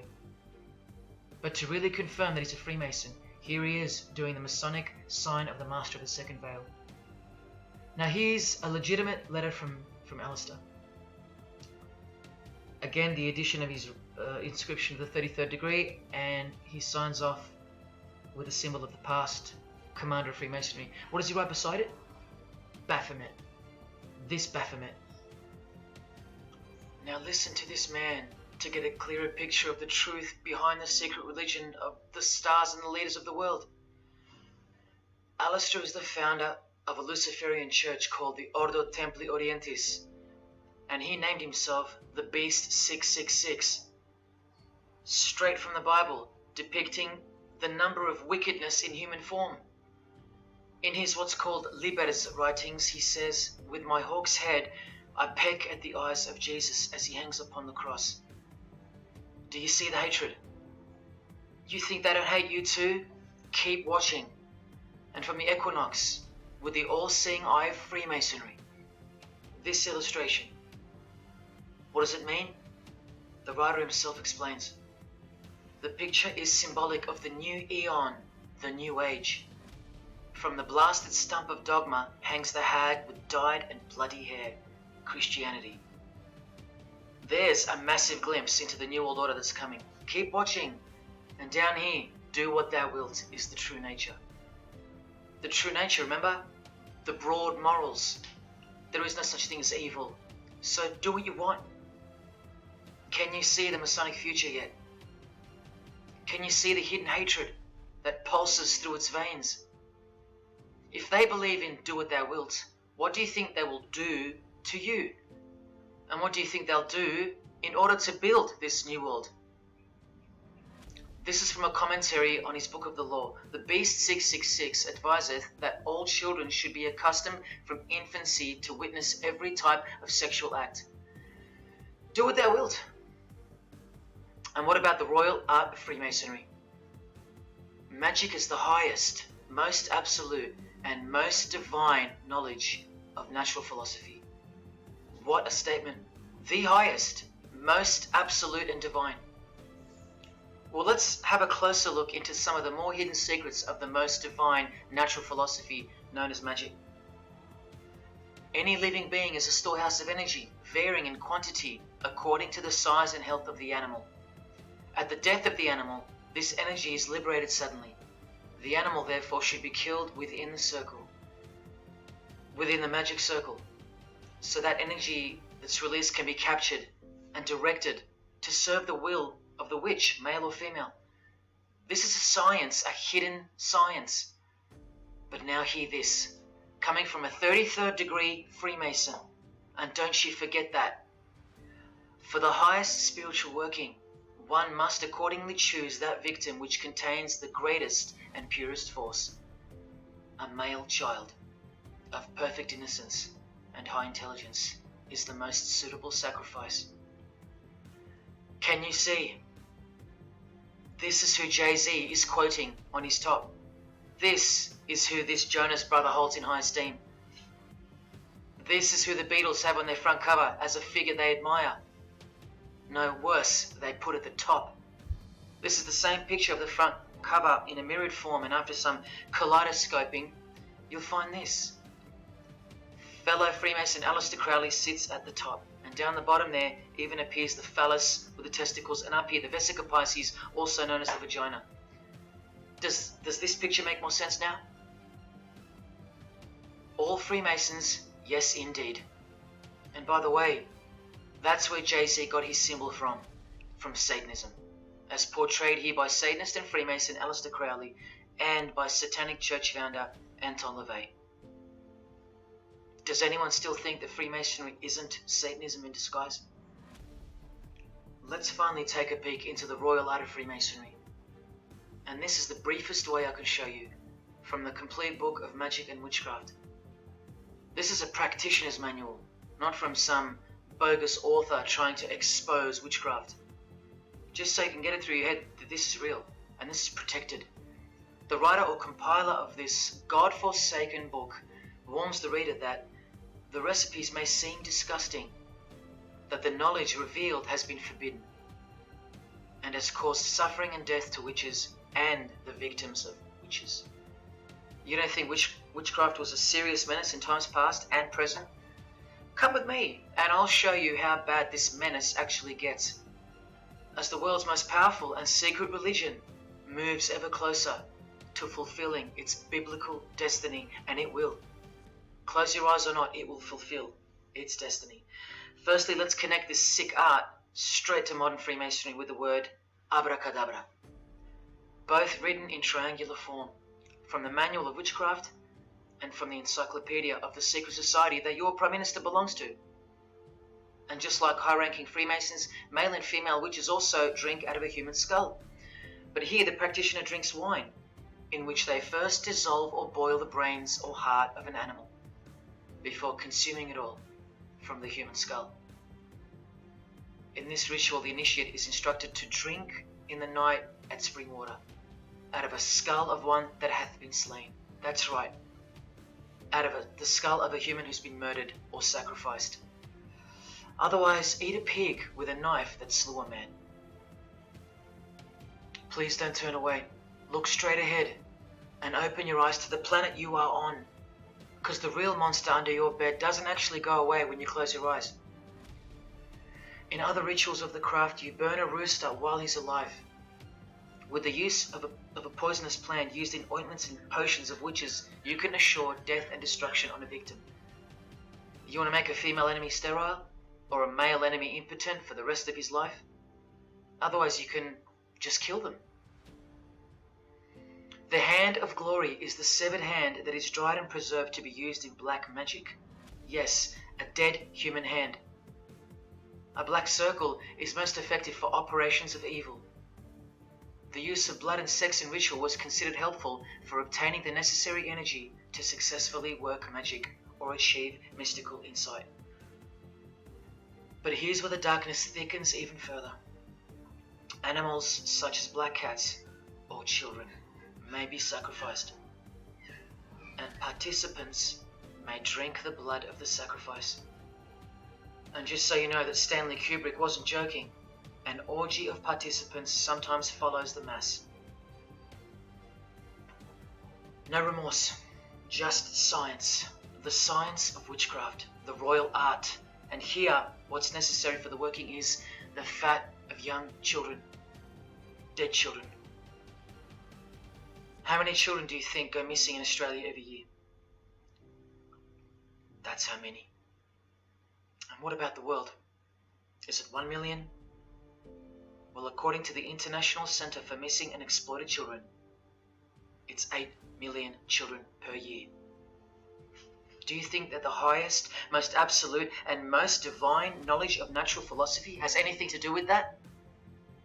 Any chance of an international secret system that is bolstered by initiations and degrees, and bound under the most brutal penalties that the human mind can ever devise? Do you think that has any involvement?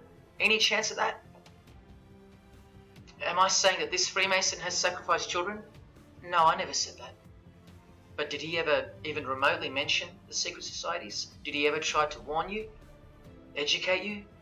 No, he was under oath.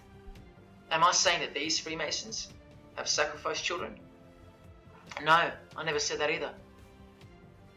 But have they ever warned you about the secret society that believes that Lucifer is the savior? The society functioning right under your nose, that secret society? No, not a chance. Julia Gillard admitted she belonged to one, but that's about it because they're all under oath. So where does this ancient craft originate from? It originates from the spirit realm, from spirit beings. That's who taught mankind the royal art before civilization began. In this chapter, The Rites of Satanism and Witchcraft, the manual explains that a typical satanic Sabbath was, number one, a homage to the devil, usually performed as the osculum infami, also known as the kiss of shame, which is so shameful that we'll just put it this way. The ritual involves kissing the hindquarters of the devil, the rear. Surely this is far removed from anything to do with Freemasonry. People, the original order of the Knights Templar were found guilty of this very same obscene ritual. And where do you find the modern variant of the Knights Templars of today? I told you, in the highest degree of Freemasonry, right here. Here's a couple of them now. And what's on this Templar's head? From the Masonic Encyclopedia, remember? A symbol of the Baphomet, according to 33rd degree Aleister Crowley. And we could confirm that in the Satanic Bible. That's exactly what's hiding deep inside of Freemasonry. I'm only showing you this to show you the reality of Satanism and the demonic realm, the world you can't see. On this earth? And in this earth and then in the world we can't see. Look here. The hierarchy of demons occupies a more important place in both black and white magic rituals. Both black and white. This is where the power of witchcraft comes from. And this is the reason these bizarre rituals actually function and actually work.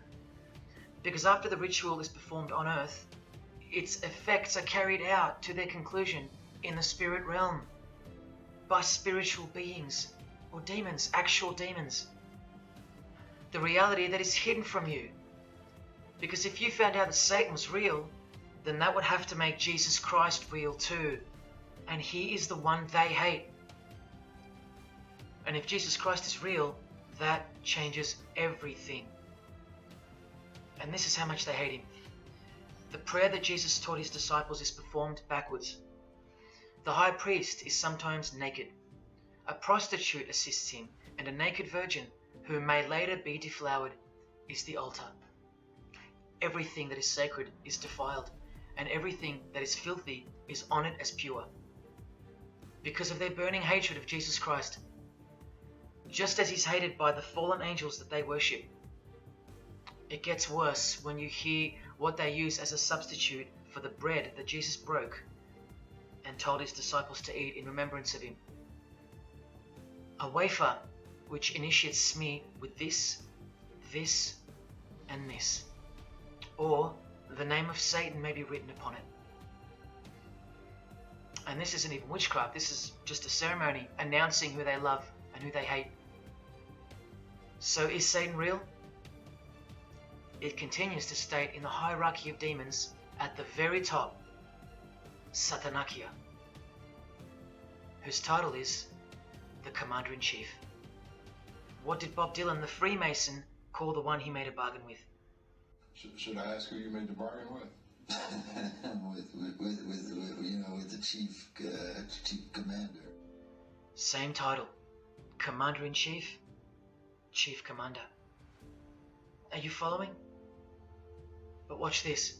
In case the darkness is getting a little too thick and encompassing for you, let's shine a little light. The true light that only the Gospels can supply. Speaking to us humans and revealing something about Satan, the Gospels state, you follow the spirit of the age in this world system as dominated by the commander of the spiritual powers of the air. Satan, the god of this world, the commander. You still think the Gospels are wrong or fake? See, Satanists know that the spirits also live in the air, just as the Gospels reveal. You can summon any of these demonic spirits by name if you possess the royal art. Who do you think this figure on the front cover represents? A magician who is inadequately prepared and cannot attain his desires may seek the aid of Satan. That's who this is. Now that you know, hopefully for a fact, that these are at the top of the human food chain, do you think they'd be fooling around with stupid fairy tales? No, witchcraft and Satanism is absolutely real, hence their earthly power. This demon here, fifth in the pyramid structure, holds the title of Inspector General. And what's the title of the highest degree in Freemasonry, who exists in every local lodge in every suburb, a suburb near you? Inspector General. Same title as the living demon. Do you believe me now? You can even conjure Lucifer himself, or be Beelzebub, who the Gospels call the Prince of the Devils. Both of whom are listed as superior spirits in this book of witchcraft and magic. I can show you so much more from this disgusting book, but I'll cut it off here with the seal of Saturn, a demonic sigil from the complete book of magic and witchcraft. And this is his seal. Can you see? Do you see? This is the society that lives amongst you, above you. The one-eyed religion of Freemasonry, hidden right in front of those who have their eyes wide shut. I'm going to now show you what that world that they are building, from the ashes of the one you're currently living in, looks like. But lastly, to drive this business of blood sacrifice home, here's American rapper Azealia Banks with the 666 hand sign, and now over the all-seeing eye in her video, the eye in the triangle of the Freemasons on her shirt, and the devil's horns, her liberator, her master, her commander. And now displaying the secret society vow of silence, along with that, the last brief glimpse into the highly concealed royal art of Freemasonry. You know the crack that's about to come off my floor right now, guys? Oh my god. 3 years worth of brujeria. Yes, you know I gotta scrape all this shit up. And what does brujeria mean? You know what it means. Witchcraft. Azealia Banks, the witch, with her eye in the triangle shirt, and the logo of, for example, the Grand Lodge of Freemasonry in Spain. one and the same symbol. The logo of the Fraternity of the Freemasons and the logo of this Church of Lucifer. The one eye. One and the same symbol. Freemasonry has deceived you. Yes, people, now you know how Satanism has functioned out of sight and out of mind. You still think there's no such thing as witchcraft? Or that it only existed in the olden days? You still think that blood isn't a part of the royal art? You still think that local Masonic lodges of the world are not filtering systems for Satanists and a cloak for organized Satanism with a grand master plan for the world? You think there's nothing to the blood sacrifice of Jesus Christ? After seeing all this and the Azealia Banks clip, and after realizing that there exists a hidden and guarded science of the art of blood sacrifice, you think there was no science behind Jesus' crucifixion, a deeper reality that we can't see or understand? You think Jesus didn't know what he was doing? Or are you one of those who still think he didn't exist? Tell me, how can they hate something that doesn't exist?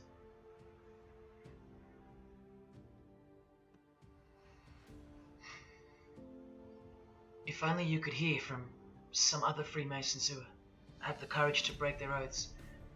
But you won't. You won't. This is probably it. But I once heard from a Freemason, an honest one, in about 2016, after I posted this picture on Facebook. He knew the truth, just like you do now, or just like you should. And he wrote to me, and he said, by the time we are done, every church will be a brothel. Well, in case you think that that's impossible, this is a fashion show that was held in a church, a real church, and it was organized by high-ranking Freemasons, who you will see now to be Satanists. Designed to be a heart-wrenching mockery and a colossal sign of the times, this event. Just so you know, it's a Masonic production. Here's the inside of a lodge. See those twin pillars? Well, here they are. See the Masonic checkered floorboard? Well, there it is. See the Masonic square and compass? Well, there it is. And do you see the eye of Freemasonry? Yeah, there they are. The lower square in the square and compass has been disfigured so that as to not make it too obvious. But now that we've established that, here is the spirit of Freemasonry, as displayed through just a few of the models. This one wears the horns of the Baphomet, the horns of Satan, with his all-seeing eye in the background. More horns. This model wears the all-seeing eye, as does this one. And this disgusting thing with another huge all-seeing eye of Lucifer in the background. Then there's this, with a satanic pentagram on her face. And finally, this male model in a skirt with two satanic inverted crosses of Jesus Christ on his top in a church. Oh, the morbid victory of the Freemasons. Unstoppable. For now. When people like Lady Gaga cover one eye while wearing an inverted cross, and you don't see the connection of the one eye symbolism to Satanism, then your observational skills have been compromised. In the span of 2 days, I saw these ads in my local shopping centre. And that alone tells me that the satanic age is here, manifesting all around us, seemingly invisible, while you look straight ahead through the symbols. Just like the initiation process of the secret societies themselves, society at large must be incrementally introduced and seduced into further depravity and self-love. And haven't we been slowly but surely perverted over time, degree by degree, until we think that men dressing as women is beautiful and healthy, anal sex is a form of expressing love, the sick world of pornography is considered as liberating for women and men, and protected by free speech. In California, babies are allowed to be aborted after birth because it's a woman's choice. And that's not considered murder. A world where we should applaud young children like Desmond is amazing, cross-dressing while he dances for gay men at a gay bar on a podium because he's paving the way for the kids of the future. And we should get shamed, fined, and even jailed if we point out that this is sick, sinful, and dare call it evil, which is what it is. What spirit is behind Desmond is amazing? Oh yeah, an evil spirit, no doubt about it. You think Freemasonry and their peculiar morals aren't behind the decline of Christian morality and morality worldwide? It's all by design. The Masonic war on Jesus and the Christian social structure, generally undetected by human perceptions, and still people will write to me and comment on how absurd what I've said is. A cloud over the eyes of their heart. Well, I'll tell you this. There is no bigger axe that has ever been grinded than the one Freemasonry grinds. Because the appearance of Jesus Christ pretty much destroyed their religion, drove it underground, and they will have their revenge. Soon you're going to see it. We've all been initiated into the lowest levels of materialistic Satanism under the banner of secular humanism. I know blokes who think that life's great, mate. Life's terrific. Life's what you make it. Evil, Lucifer, Satan, these are just words that Christians invented to help them sleep better at night. There are no cults. There are no conspiracies. John F. Kennedy's speech about secret societies plotting against the world, that's not relevant anymore. That's history. There's no such thing as Satanism amongst civilized people. Oh, children, when darkness comes to your door, takes your wife, takes your health, your job, your home, your freedom, your children, then you call out, oh my God, this is evil. Why is this happening to me? Well, here comes the darkness. Here comes the evil. You want to know what the New World Order looks like? You want to know what the future holds? You want to know what horror is coming to our planet? As Jesus told us, for then there will be great distress, unequaled from the beginning of the world until now, and never to be equaled again. Ladies and gentlemen, welcome to the Masonic New World Order. These are the mysterious Georgia Guidestones, also known as the American Stonehenge. They are a set of granite monoliths which were constructed in 1980 and funded by an unknown and anonymous group and commissioned by a man using the pseudonym R.C. Christian.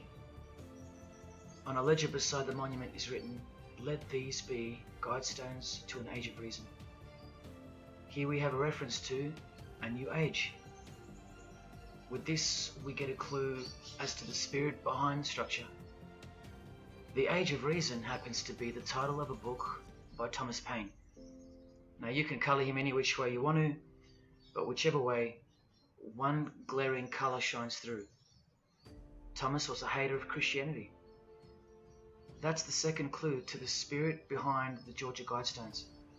The third is the fact that the Guidestones feature as what could be seen as a replacement to the Ten Commandments of the Christian God with the new Ten Commandments of the New Age.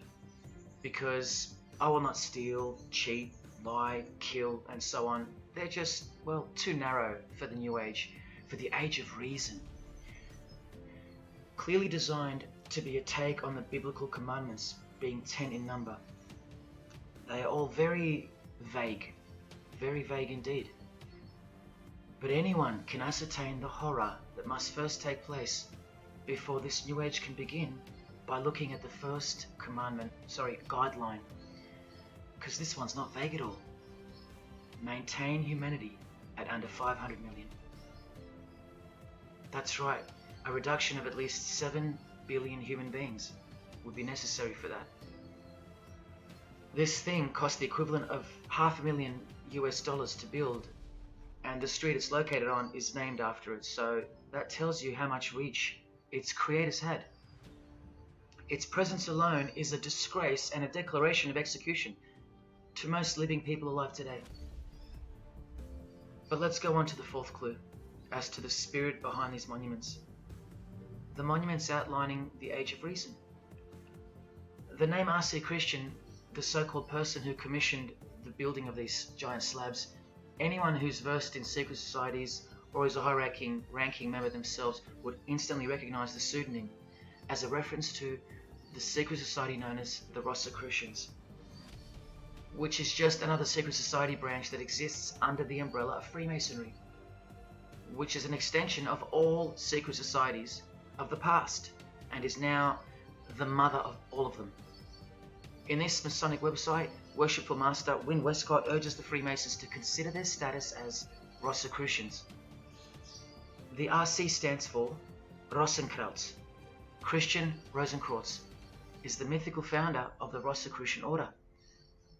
And as impossible as it is for me to prove that Thomas Paine himself, the writer of Age of Reason, was a Freemason, he did also write this book, The Origin of Freemasonry. That is the spirit behind the Georgia Guidestones, the satanic spirit, and a straight off the bat view of this approaching new age. I told you, the whole system is about to change, and it's not going into the future, it's actually going back into the past. The old religion, that's what's taking everything over. And you'll walk straight into it, blind as a bat, thinking these people want to help you. They will appear as your saviors, forgetting or never being told in the first place that all this time there have been two societies in the world. The visible one, which is the one we're in, and the invisible one. Remember that the invisible one considers you profane, vile, and vulgar. Why on earth would they want to keep you around? In a book I can't mention written by them, people are referred to as useless eaters. We've become excess inventory, redundant, and past our use-by date in their eyes. Think about this. According to a prediction by information technology and research advisory firm Gartner, 1/3 of jobs will be replaced by software, robots, and smart machines by 2025. That's 4 years away. Google engineering director Ray Kurzweil anticipates that robots will have reached human-level intelligence by 2029. And by 2050, 80% of all jobs will be eliminated by automation. What on earth are you and your family good for then? What do you think the secret society will do to the vile multitude then? The utopia is coming, but it ain't your utopia. You still think that by the measure of the minds of international Satanism, you should be kept around? This excess baggage that the bulk of society has become? No, no, no. The new age is dawning. And generally speaking, you're not invited. It'll just look like you are. Remember that Charles Darwin, the Freemason, is listed as an influential figure in the Satanic Church. So, mass murder and mass death are natural and necessary themes in the name of evolution, an artificially induced evolution into this. He is the same image in real life in Eilat, Israel, seemingly unrelated to the seal on the US dollar bill, right? But standing in glory with a Masonic square and compass, telling you exactly who owns this pyramidal symbol, complete with the one eye on top. Same symbol, same designers, worshipping the same God. You should be getting goosebumps by now. Is this a conspiracy led by international Freemasonry? Oh, you don't have to bet your life on it, because your life has already been placed as a bet on your behalf and without your knowledge, but with your permission, because all of the information is hidden in plain sight. In your face is where it's hidden. You're going to lose this battle unless you've been hidden in Jesus Christ, the only one who warned you that the new age is a trap and that it is the climax to this epic drama being played out on planet Earth. Now hang on, brace yourself, because I ain't gonna let you down. This is a magazine called The New Age, but if you press rewind, you can find its source. Supreme Council of 33 Degree, Freemasonry. This one stretches way back to 1922. See the twin pillars of Freemasonry? Look, this is 19th century Freemason and New Age pioneer Helena Blavatsky on the cover of this edition. She's the one who wrote that darkness is absolute light, and that Satan is the god of our planet, and that we are in hell. But do you think the readers of these magazines are told that? No. Darkness is sold as light. Satan is disguised, and it's him in the details. This Masonic New Age magazine was the precursor to all magazines and trends, promoting the great deception of self-love and spirituality. Meanwhile, you're feeding off the plate that Luciferians serve you. Look at how the Satanic Bible in 1966 reveals the reality behind the curtain. Evidence of a new Satanic age. A new age. The new Satanic age. All rigged and all propelled by Freemasonry. Satanism's magic cloak. After all, and I think you should have guessed by now that Anton Szandor LaVey, the founder of the Satanic Church, the one who vowed to help destroy Christianity, is himself a Freemason. I can't prove it to you, but I know it, because of not only his obvious fondness of the fraternity of the Freemasons and the mention of it in his Satanic Bible, and its vital role in the Satanic takeover, but also because of the symbols, specifically this one, generally called the Devil's Claw or the Lion's Paw. Freemason James de Rothschild displaying the Devil's Claw or the Lion's Paw. X-Factor's L.A. Reid showing the Devil's Horns next to fellow Freemason Avril Lavigne. The Secret Society sign for the Devil's Number, and displaying the Devil's Claw over and over. The better example is with New Age guru Annie Besant, co-writer of Lucifer magazine and 33rd degree Freemason, also showing the Lion's Paw here and here. But the best example I have is with Aerosmith. Guitarist Joe Perry clearly displaying the sign of the Master of the Second Veil of the Freemasons, and right next to him, Steven Tyler, doing the Lion's Paw. Clearly both Freemasons, secretly showing their allegiance with symbols. And here's Anton LaVey displaying the same Masonic symbol. Yes, a Freemason founded the Satanic Church. Now that we know who's really behind the so-called New Age, listen to some of the confessions of the New Agers in their literature, once you scrape past all the talk of spirituality and love and rainbows. New Age author, feminist and hater of Christianity, Barbara G. Walker writes in The Woman's Encyclopedia of Myths and Secrets, a 666, 666, was the magic number of the triple Aphrodite. She further compliments the number when she calls it the miraculous number 666. Speaking of the New Age to come, PhD Christopher Hyatt writes in Undoing Yourself, as we moved closer and closer to the well-planned for and long-awaited invocation of the Prime Minister unto the very King of Hell, the Grand Vicar of Lord Lucifer. Yes, the very well-planned for and very long-awaited indeed. Do you see what's coming? Mr. Hyde also enlightens us in the fact that opposites do not exist apart from the mind. Evil and good are all in your head. That's why you should brace yourself, because these are the minds creating the New World System. He confirms this. The New Age will require new men, men of high consciousness and fortitude. All of our present dogma models will crumble. He means the Christian and the Christian social structure will crumble. In the introduction to the book, another PhD, Robert Anton Wilson, tells you what the New Age really thinks of the Christian social structure, which you have more or less enjoyed your whole life, Christian or not. Christianity and democracy have been among the worst disasters to ever befall the human race. I told you, atheists, you're gonna miss Christianity when it's gone. Here's a picture of Robert with the Masonic eye in the triangle on the wall behind him. Remember where the term New Age came from. So once again, do you think that the new system, the New Age, is going to be democratic, a system that respects you, or gives a damn about what you think once it's in place? Let me answer it this way. Christopher Hyatt quotes from one of his literary heroes and famed philosopher, Friedrich Nietzsche, who said, "What is more harmful than any vice?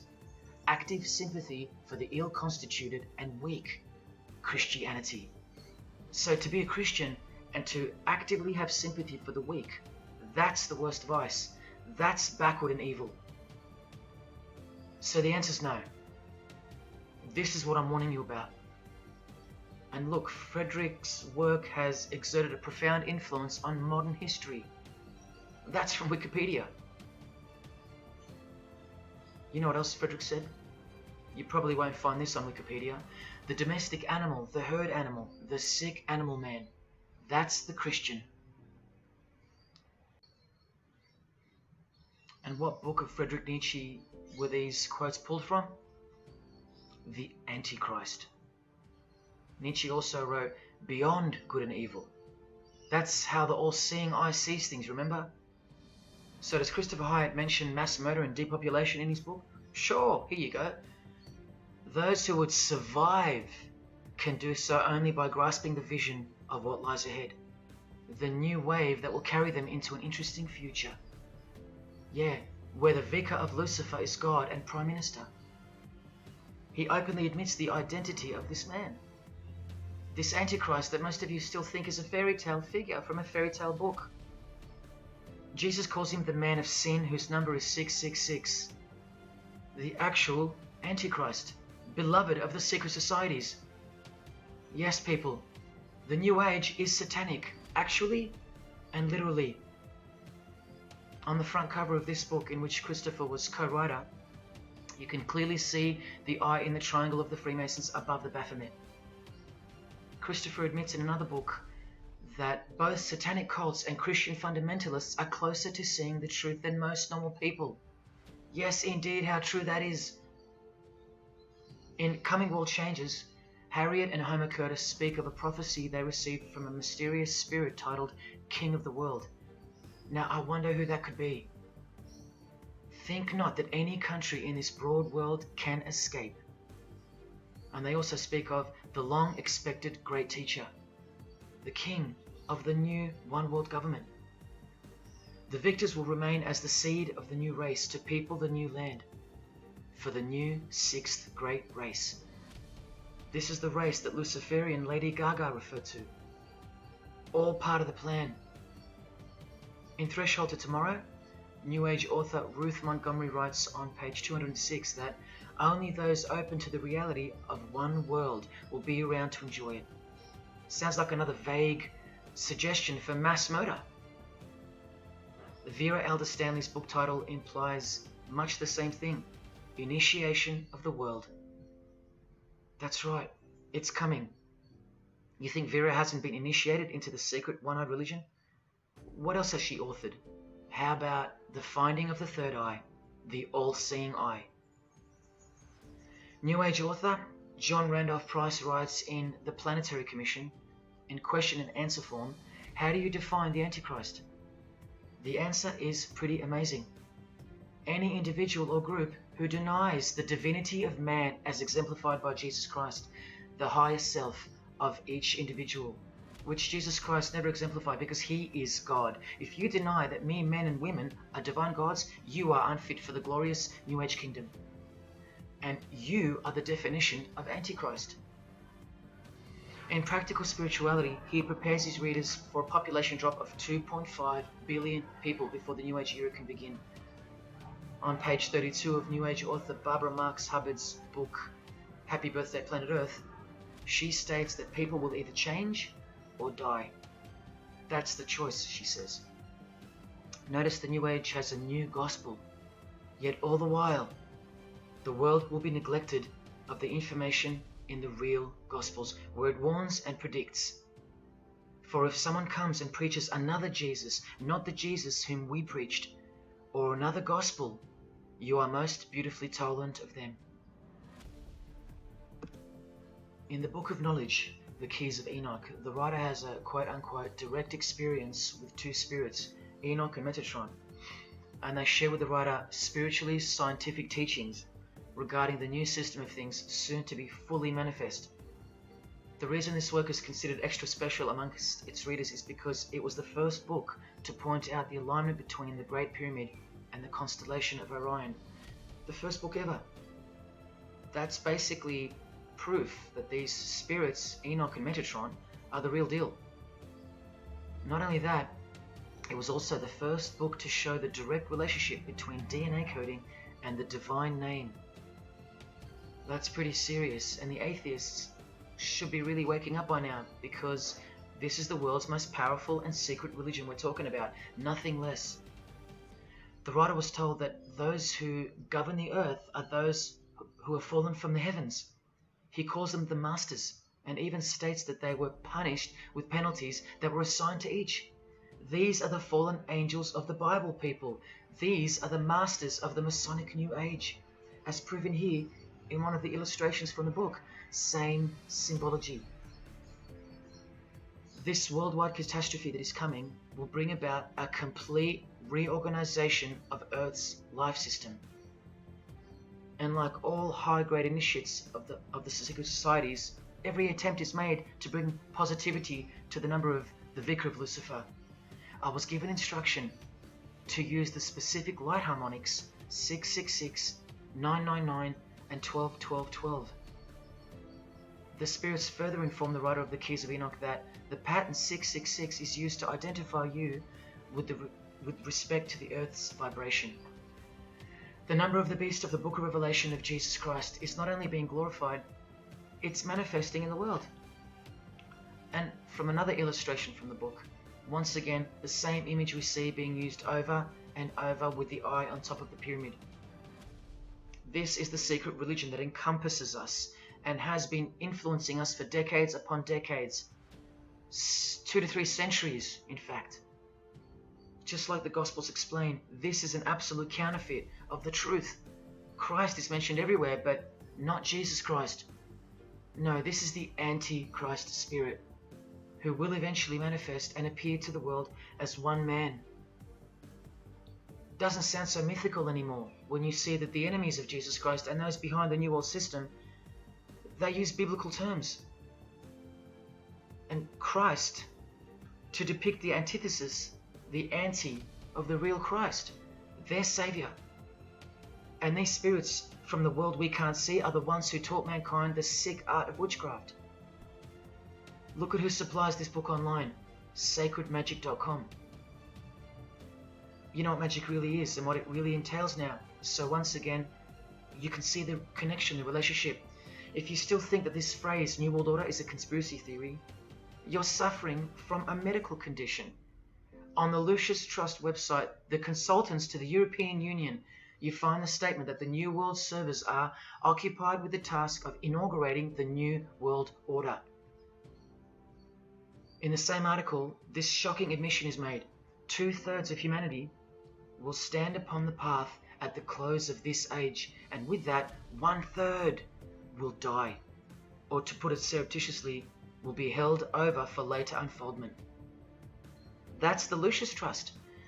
The word Lucis being the replacement for the word Lucifer, who works hand in hand with the EU, the European Union, stating that 2.5 billion human beings are planned to be killed off. All predicted by Jesus, and only Jesus. And if you still think I'm joking or misleading you about what these people are and what they plan to do, here's a book written by the founder of the Lucis Trust, the Freemason Alice Bailey, Education in the New Age, where she, educates you about mass population reduction. When a form proves inadequate or too diseased or too crippled for the expression of that purpose, it is, from the point of view of the hierarchy, no disaster when that form has to go. Death is not a disaster to be feared. The work of the destroyer is not really cruel or undesirable. Do you see? Did you hear that? Through the all-seeing eye of Lucifer, the destroyer, for the purpose of the new world, death and mass murder isn't evil, it's good. And Alice Bailey in The Labours of Hercules also tries to re-educate us and protect that God-forsaken number, predicted in the Gospels to be associated with evil. The number of the physical plane activity is called the number of the beast. This idea seems to have a horrible fascination with many, but what it really means is that Virgo is the symbol of triplicity. 6 on the physical plane, 6 on the emotional plane, and 6 on the mental plane.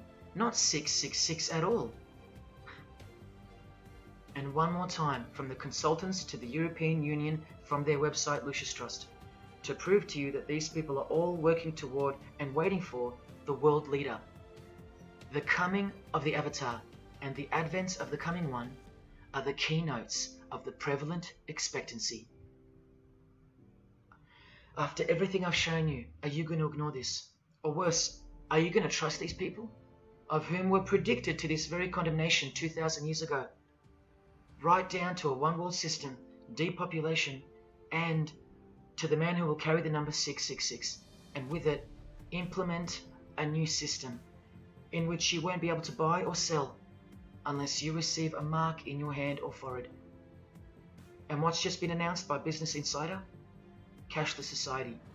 Due to this, by 2024. This is the manufactured trend for the world. And you better believe it's fulfilling biblical prophecy. You know that book that's been ripped out of schools and hysterically discredited? Why do you think there's a single eye displayed on all the covers of George Orwell's dystopian novel 1984? It's because the one-eye religion is the one in permanent control, where democracy and Christianity have been utterly extinguished, and the remaining population live in a whole new level of permanent communism. It is well known that George Orwell himself had ties with the Fabian Society, which is a secret society complete with degrees of initiation.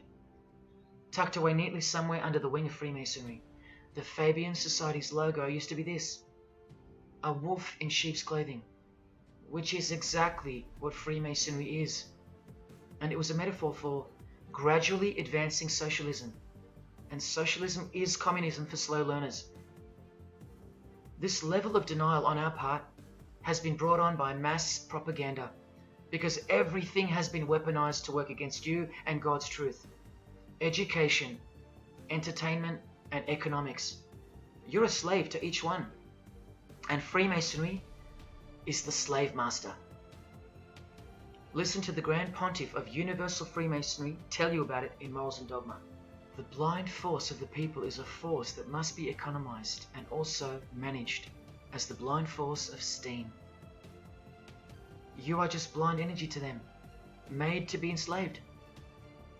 This force must have a brain. Who do you think the brain is? Freemasonry is the brain, obviously. And he's saying that we're just the body parts that move to its will.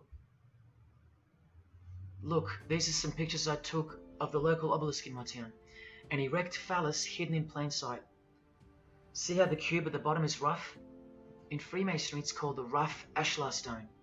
Well, watch this from Morals and Dogma. The rough ashlar is the people, rude and unorganized. Once again, you can see what this secret society secretly thinks of you. Now see how the stone built on top is smooth? That's called the perfect ashlar. The perfect ashlar is the state, the rulers.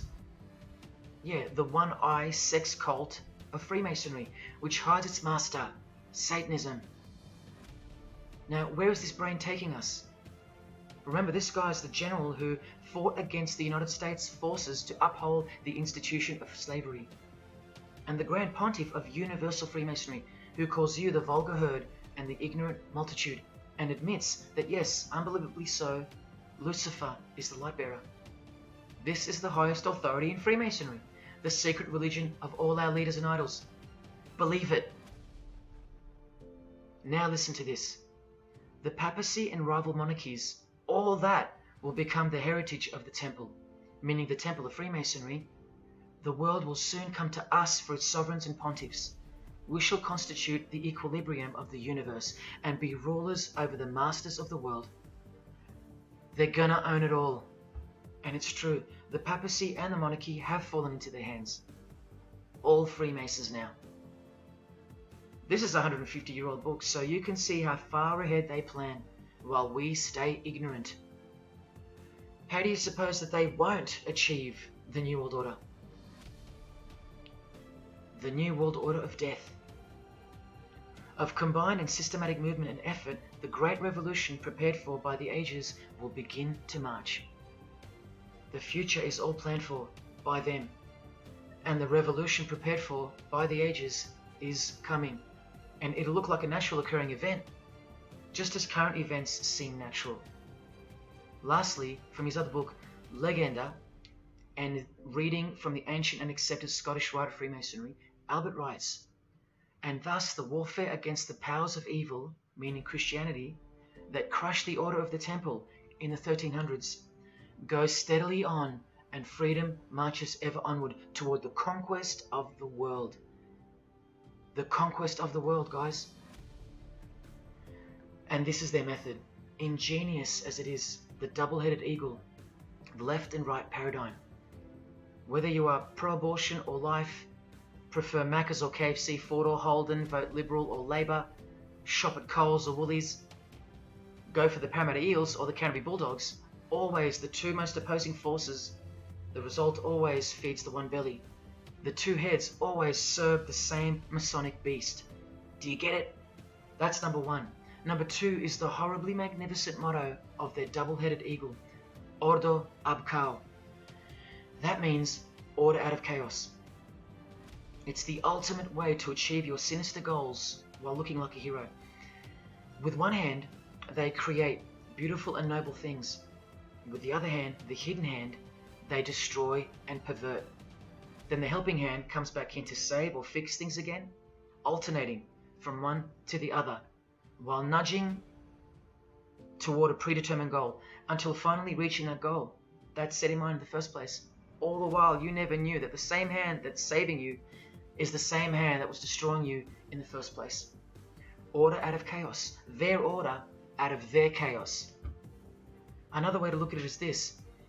Z creates or exploits a problem, then attributes blame to others. Y reacts by asking Z for protection and help to solve the problem. Z offers the solution that was planned for by them long before the crisis occurred. Ordo ab Chaos, order out of chaos.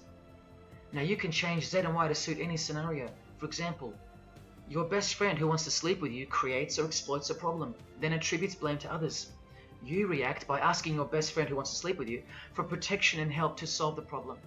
Your best friend who wants to sleep with you offers the solution that was planned by them long before the crisis occurred.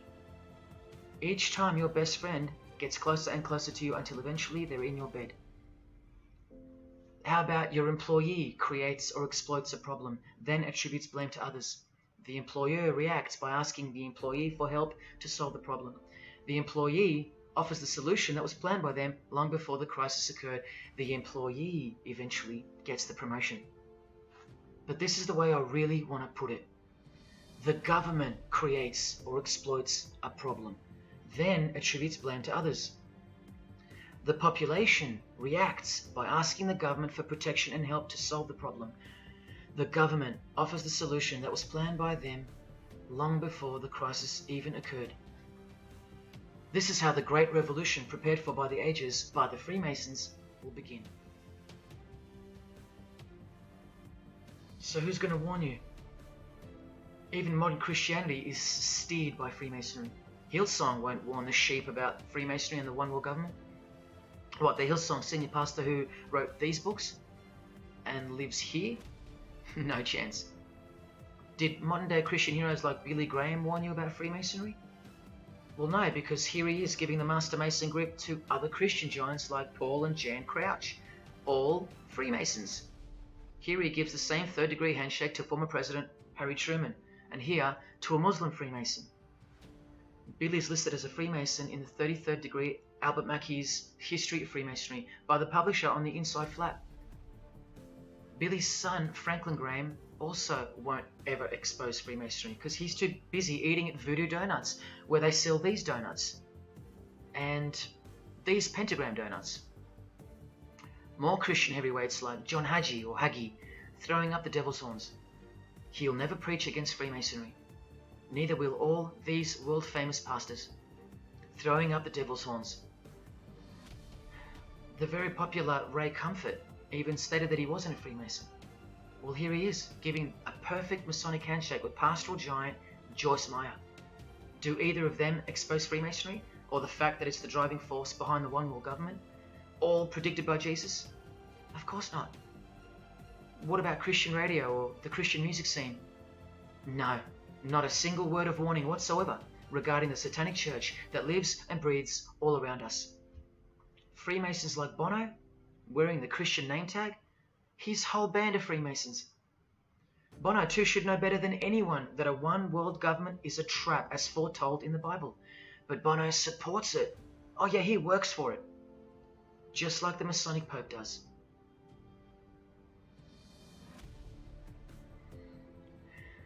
Even if by some freak chance they didn't know any better. No disciple of Jesus can bend their knee to another man in the Masonic Lodge, calling him master and swear to keep secrets. Look what they call each other from the Encyclopedia of Freemasonry. Master Mason, Grand Master, Most Eminent Grand Master, and the most appalling title of all, Most Worshipful Master. Most worshipful. Do you see how extra diluted the Christian Freemason has to be when Jesus said, "Do not be called master, because one is your master"? And what about all those oaths? Don't worry, Jesus covered that too.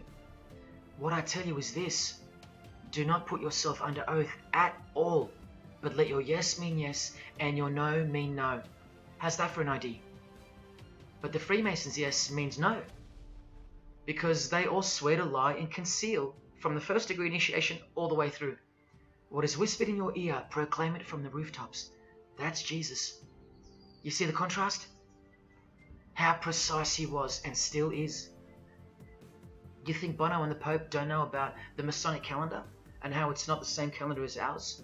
From the Encyclopedia of Freemasonry, the real date of the world is found by adding 4000 to the Vulgar era. This whole Christian era is Vulgar. So the year in the Masonic world is actually 6021. And this abbreviation is in French, the Vulgar era, beginning since the year of the Lord, since the year of Jesus Christ. That's how they feel about the current age, which is coming to a mind-blowing end by design. Now, do you think Freemasons aren't capable of mass murder? Well, Joseph Stalin murdered approximately 20 million people, and he was a Freemason, displaying the sign of the master of the second veil of Freemasonry. Vladimir Lenin was the leader of the Bolshevik Party, and he paved the way for the mass murder of 60 million people, mostly Christians, and he was a proud Freemason. And ladies and gentlemen, this is Adolf Hitler, a Freemason, clearly giving the grip of a Master Mason. And here he sits next to his military leader, Hermann Göring, who is also displaying his allegiance to Freemasonry with a hidden hand.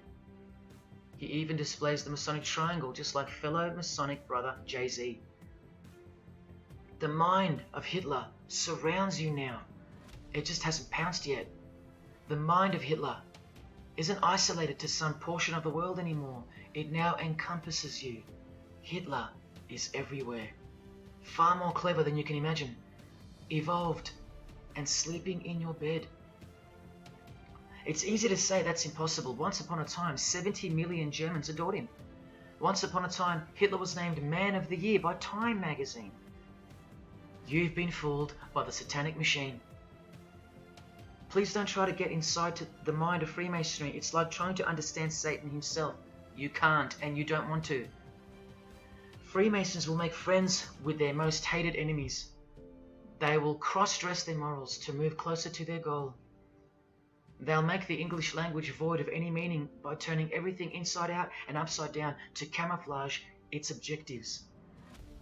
They will simultaneously create charities, along with the greatest machines to ever destroy the hearts of men, like pornography. They will sell their souls to gain the world. They are a dichotomy, a paradox, a lie that loves to speak the truth and a truth that loves to lie. They are a snake eating their own tail, consuming what they produce. Freemasonry is hell dressed as heaven, death dressed as life. Its God is an angel of darkness dressed as an angel of light, and 90% of its membership is a shield, lost in its symbolism. Freemasonry has become the ally and the opposition. Who are the biggest voices on so-called climate change in recent years? Which is more order out of chaos? Al Gore, a Freemason, and Greta Thunberg. From a Jesus-hating, secret society family. Freemason and former Russian President Mikhail Gorbachev said this in 1996. Yes, the whole world is under the control of the evil one, like the Gospels say.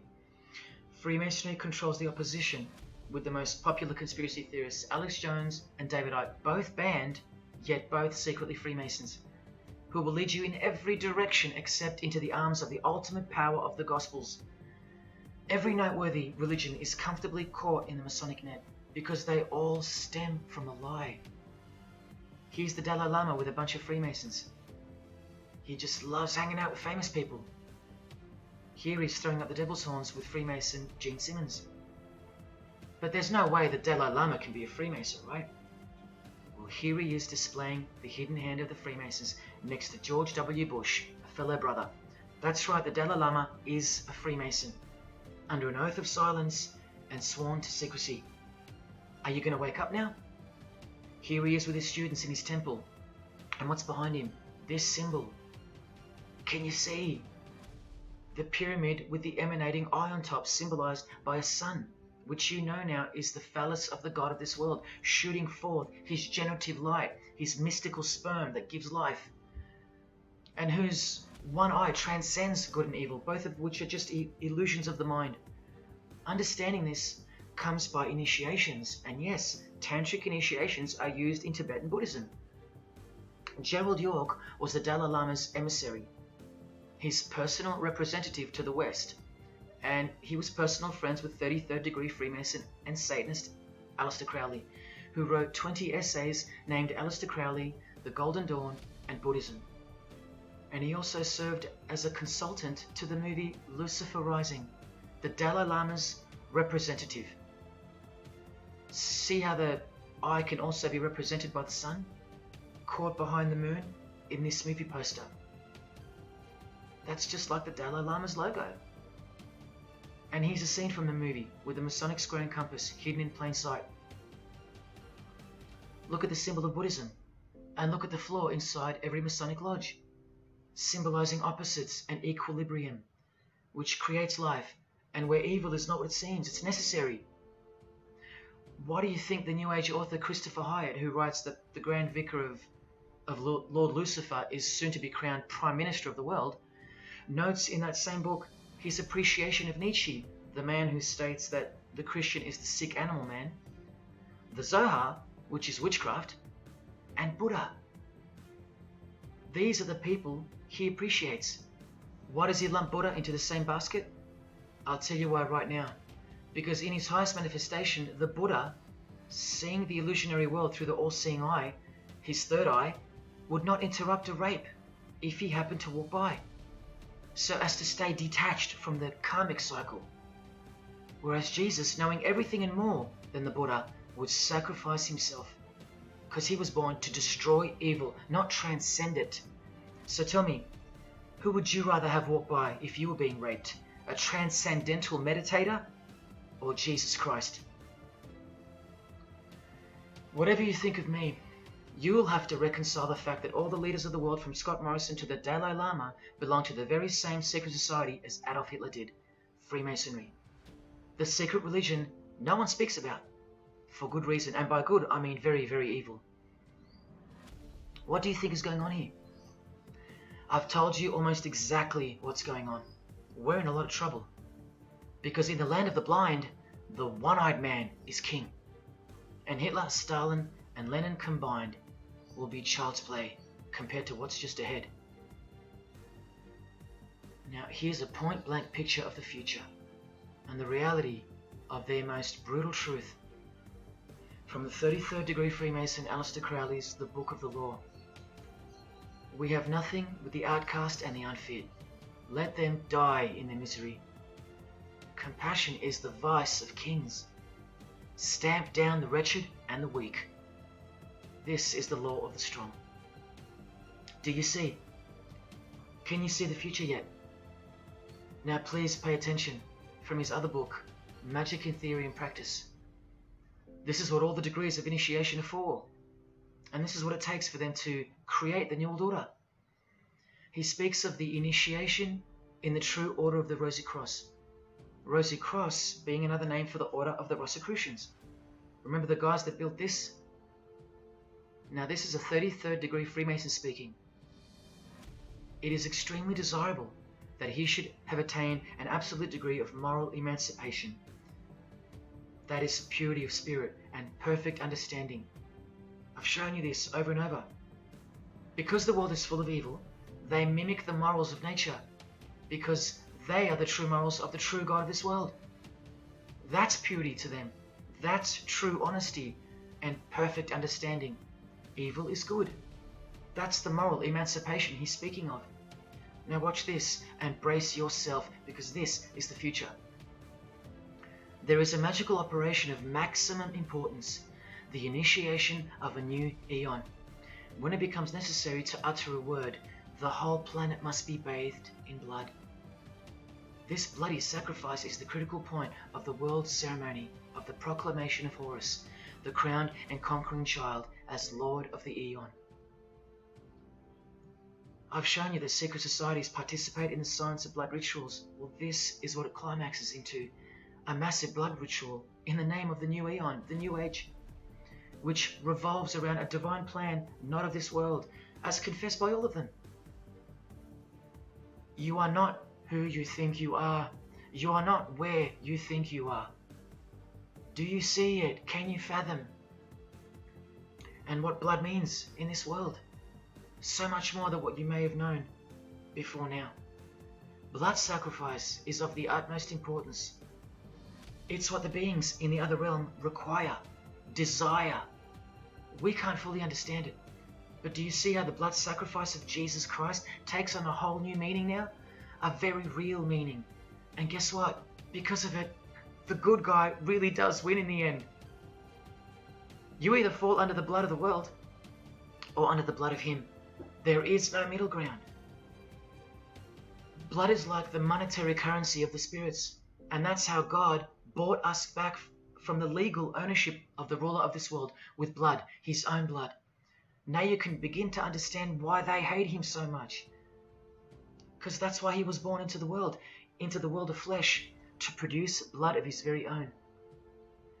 Not by means of perishable things were you set free once and for all, by the payment of ransom money, but by costly blood, by the one who was visibly manifested at the closing years of the times, for your sake. That is the truth. Do you think it's just a coincidence that this is the last age before the long planned for new order of the ages? That's ages, plural. That means forever. That's the plan.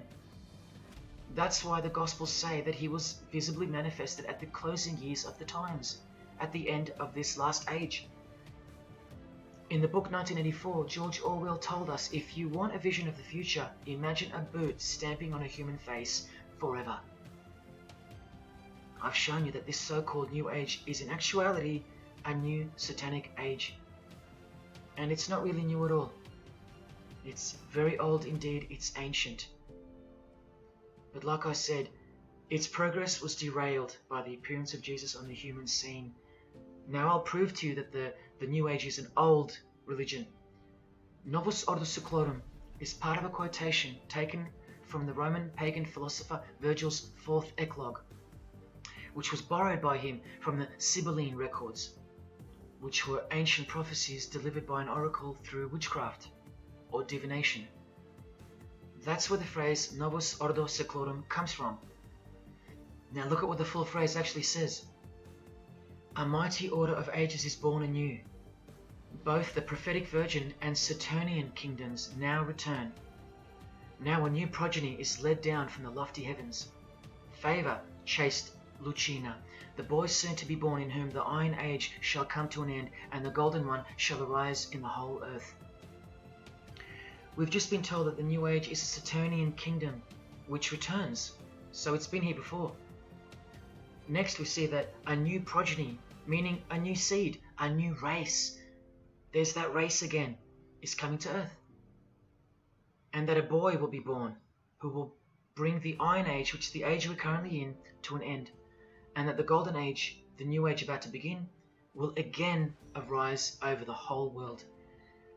Now, what is the Saturnian kingdom? Well, for starters, this is a band called Saturnian Mist. And here on their front cover, we have a reference to magic. Then we see by the singer's shirt, they're Satanists. Then with his other shirt, we see the connection once again between the inverted pentagram of Satanism and the one eye of Freemasonry, the secret religion of the who's who of planet Earth. Freemason and Satanist Marilyn Manson has a song called Saturnalia, and on a satanic website on ritual offerings for demonic bindings, we find that Satan is Saturnian in nature. Here on the front page we see the inverted pentagram under the head of the Baphomet, and right next to it, a version of the square and compass of the Freemasons, of which a lodge is located near a suburb near you, no matter where on earth you live. The Satanic Church hidden in plain sight. Now let's go straight to the source so you can see for yourself the nature of the New Age Saturnian kingdom found in the full quote of the Freemasons' New World Order seal. From this book, which is a factual study of the single most influential occult organization in modern Germany, the Fraternitas Saturni, or the Brotherhood of Saturn. We learn of the path of the Saturnian initiate, which is outlined in detail with the meaning of all 33 grades, 33 degrees of Freemasonry. This is the very same thing, the same objectives.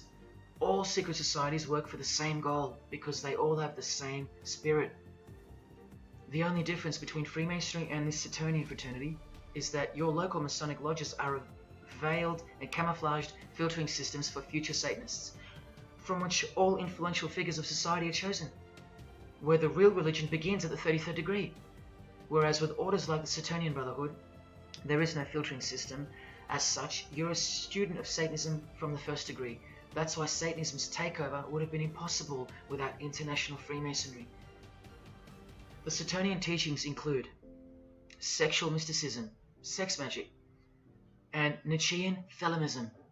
Nietzsche, remember the guy who says that Christians and the mindset to help the weak makes up the sick animal man? The guy who wrote this book and doesn't believe in good and evil.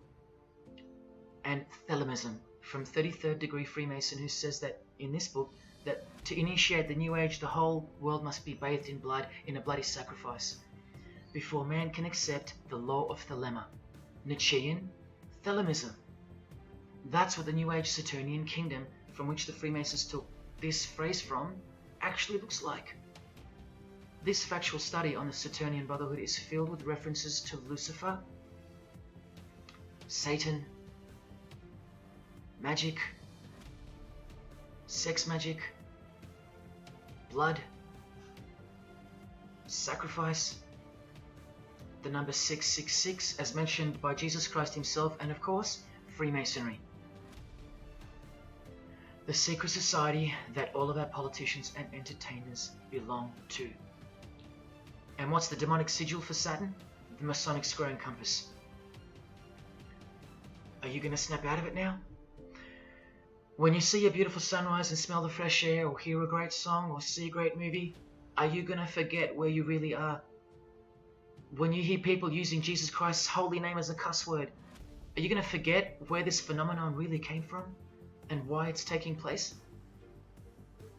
Now that you've seen how actual and bona fide the reality of 666 is from their own mouths and symbols, let me show you where else it's revealed. Do you see these Roman numeral numbers down here? They add up to 1776, the year that America officially became the country we know of today.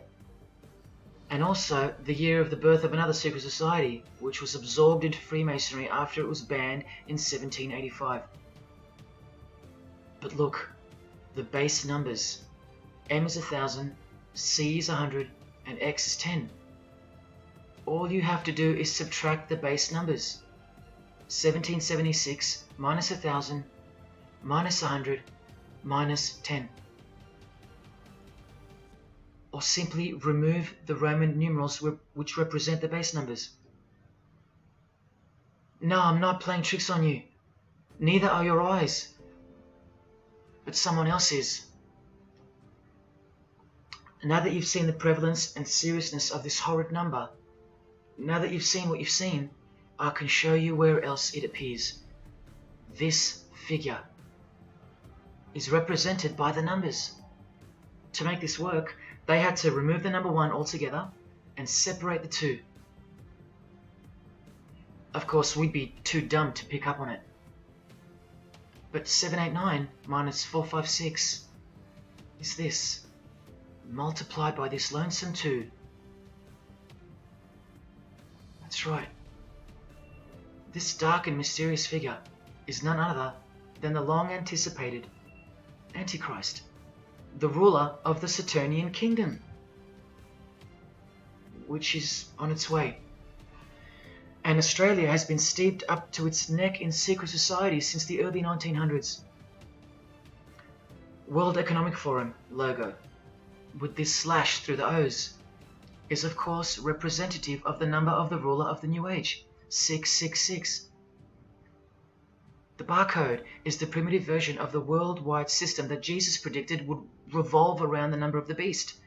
And as you can see, the base of every single barcode in all the world is 666. No matter if the lines are on the ends and in the middle are elongated or not.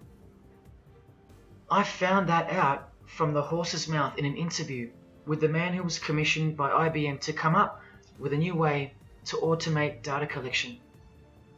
There are in fact 3 6s in the Google logo, which comes from this occult symbol. Coincidence? And he found in a Masonic lodge the square and compass symbol appears in the middle of a hexagram, which is a symbol used in the royal art of Freemasonry, witchcraft, as shown in this book. Well, among other things, the hexagram itself can be broken down to quite clearly represent 666. This is a Masonic square and compass designed by the Manal Masonic Lodge, symbolizing world unity. Up the top you find the logo of the United Nations. Well, there are 33 segments in the UN logo, symbolizing the 33 degrees of Freemasonry. See this crop circle here, with the Masonic eye on top of the pyramid? I know nothing about crop circles and the phenomenon of them, but I know how many rays are coming off the eye. 33. 33 degrees of Freemasonry. Don't forget that the highest authority of Freemasonry already admitted to be the designers of the pyramidal seal in a 1962 edition of their magazine, The New Age. I've shown you how the inverted pentagram makes for the spelling of the word Mason in the same seal. Well, that same pentagram with the elongated top horns appears here in a European Union logo. An inverted satanic pentagram right in front of our eyes. Here's the European Union building architecturally mimicking the Tower of Babel. That was the very same tower that the God of the Bible destroyed thousands of years ago, according to the Bible, when Nimrod, one of the admitted founders of the original craft of Freemasonry, tried to unite the world under one world government. So this logo and this building design is a clear statement to the God who intervened the first attempt at a world government. This is England's Secret Service logo for MI5 with the word intelligence being symbolized by the eye of Lucifer, who was viewed as the most intelligent entity in existence by the secret societies. And this is the symbol for the Information Awareness Office. You know exactly who's in control, and now you know exactly what they want, and they will get it. In a 1962 article written by former US President and Freemason's wife, Edith Roosevelt, in the New Hampshire News, and speaking of the spiritual counterpart building for the United Nations, called the Temple of Understanding, she writes that the symbolism planned for the building dates back to the black magic practiced by the high priests of ancient Egypt, and that the building will contain a giant eye. You don't have to wonder why now, because you know why. This clothing designer is fully aware that the one-eye symbol is synonymous with Satan and a hatred of Jesus. Does this movie poster make any more sense to you now? Well, are you ready for the second biggest shock of all? Whatever you think of what you're about to see, please come see me on the other side of this so I can show you something. This clip only goes for a few minutes. And keep in mind, the only reason I'm showing you this to you is because the writer and director of the preview of this movie-style documentary was murdered, along with his wife and his little daughter and his dog, all before the production could begin. The murder was made to look like a murder-suicide, the news of which never made national broadcasts, just the local news. Case closed, nothing to see here. You have to ask yourself why, after so many movies with a dystopian, World War, totalitarian type theme, why was this movie so dangerous and strictly unacceptable for public viewing that a whole family would be murdered? Well, this movie was going to tell us about America's secret destiny. And one other thing which you'll see on the other side of this clip, an amazing thing. As titled by Manly P. Hall over 100 years ago, what's the secret destiny of America? Well, it's this.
dreamt about how things were. And I woke up here.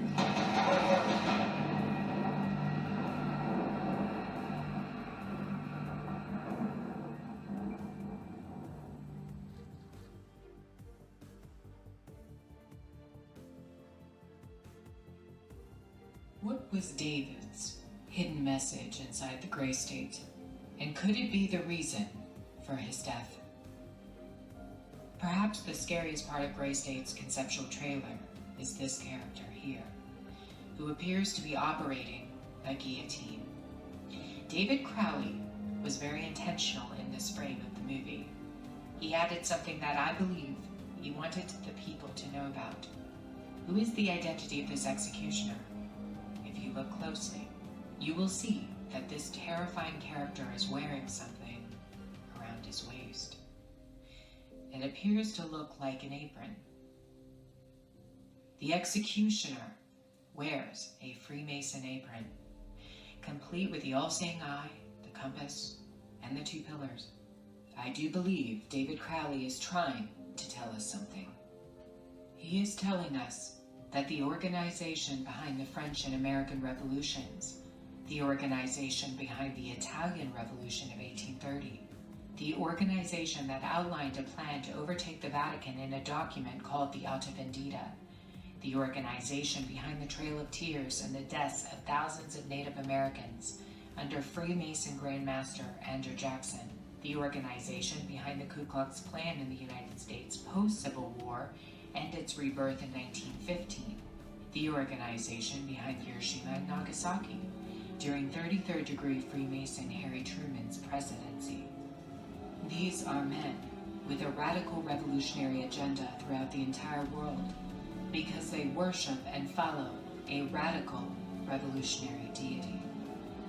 The first to have led a revolt against the Most High Lord.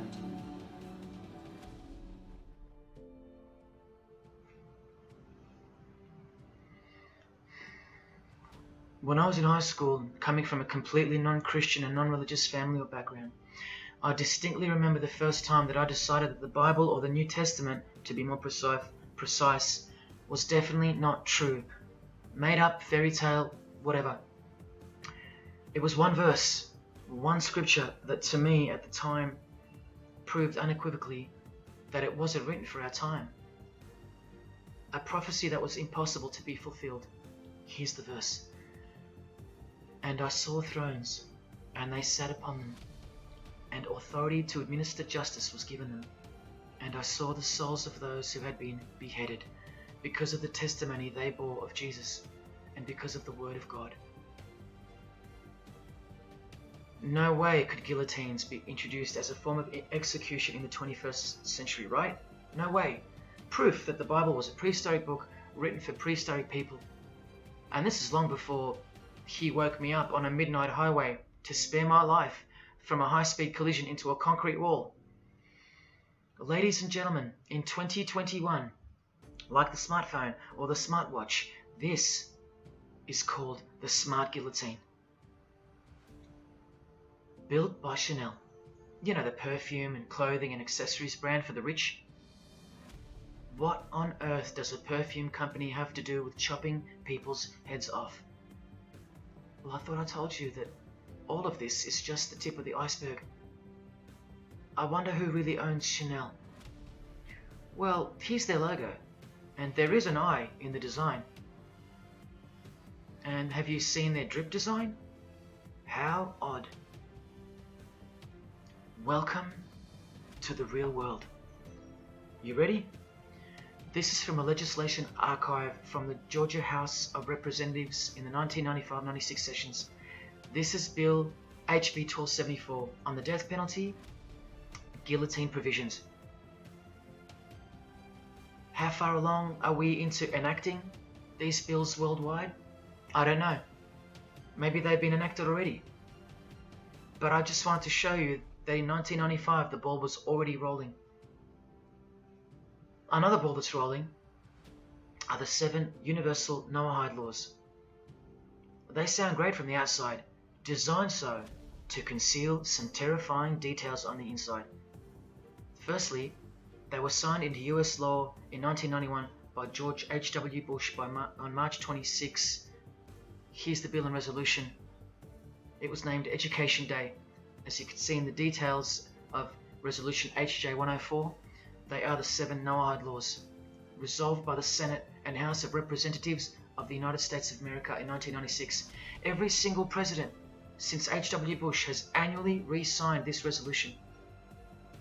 Many world leaders have called for the acknowledgement and observance of the 7 Noahide laws, including the President of the European Union in July 2014 and the Australian Governor-General Michael Jeffrey in 2008.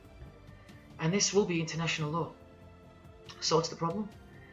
Well, just for starters, the law against idol worship will include, quite specifically, the worship of Jesus Christ as the Son of God, which the Noahide laws will classify as blasphemy, and the punishment for transgressing the 7 Noahide laws and for blaspheming the ineffable name of God by calling Jesus God is decapitation. I'll let you take that in for a second. This will be governed by a world court with no possibility of appeals. Something like this, an international Sanhedrin. Who do you think is truly behind these laws? Well, I can show you that right now. Here is the bill being signed into law by H.W. Bush, and here is their signature hidden in plain sight, the hidden hand of Freemasonry, displayed by this sinister and gloating-looking individual. And you know what Freemasonry is a cover for now. Who do you think designed the guillotine in the first place? This guy, Joseph Guillotine, a Freemason. Still don't believe in the prophecies of Jesus Christ? You're still in denial?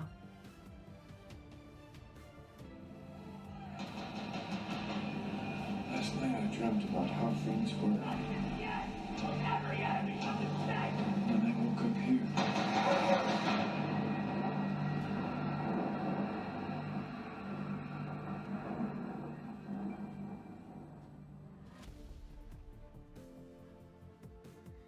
Well, that's why the director was murdered.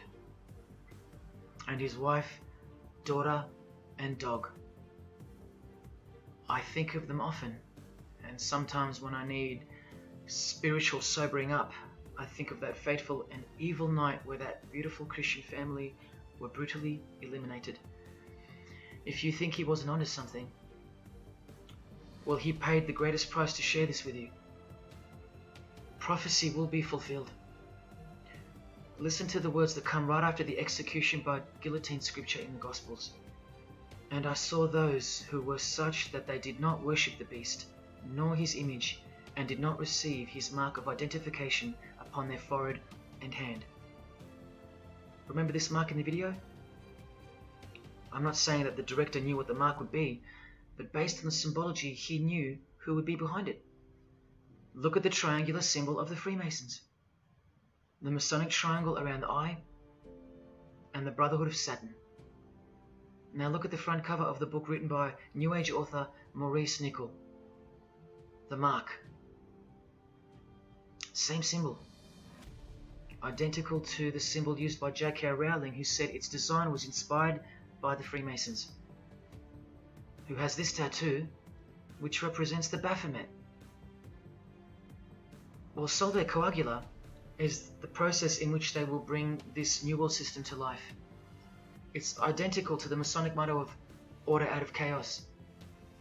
Solve means dissolve or destroy, and coagula means to bring the elements back together into a new and higher form, a new and higher system.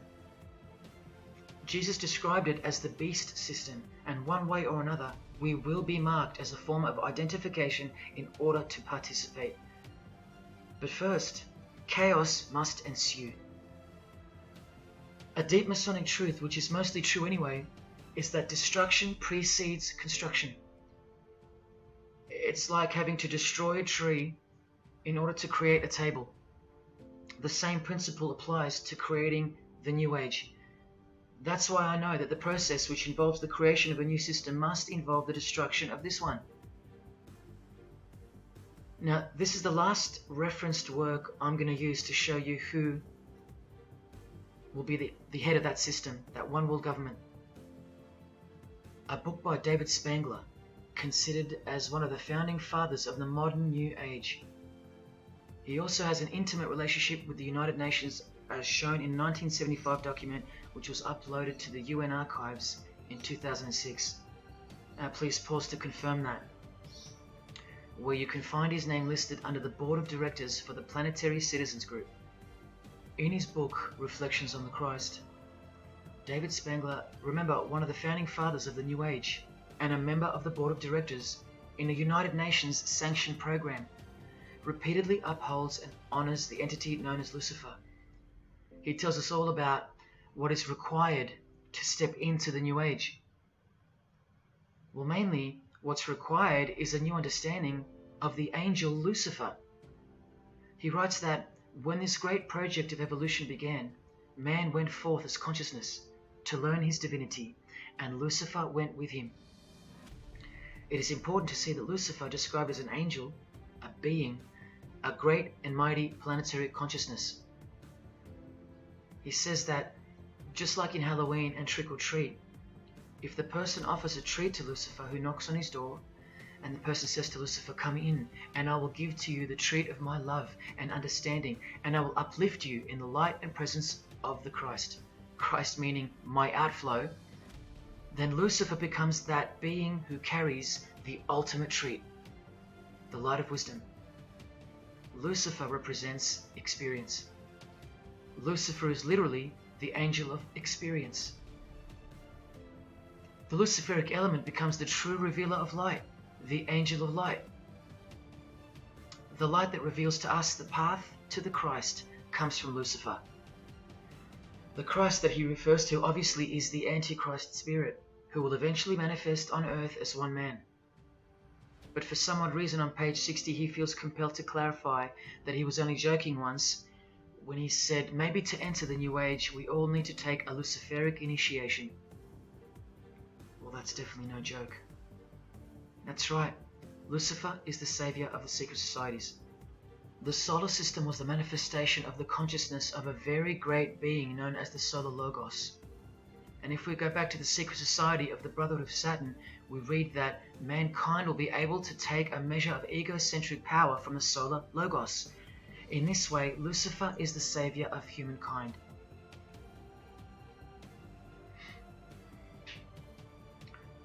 Do you see who you're dealing with? These are the people above you, the rich, powerful, influential, overflowing in all areas of those who are steering society, and they're about to reach their destination. Who showed you? Who told you? Who warned you? Jesus Christ did. Oh, those pesky Christians.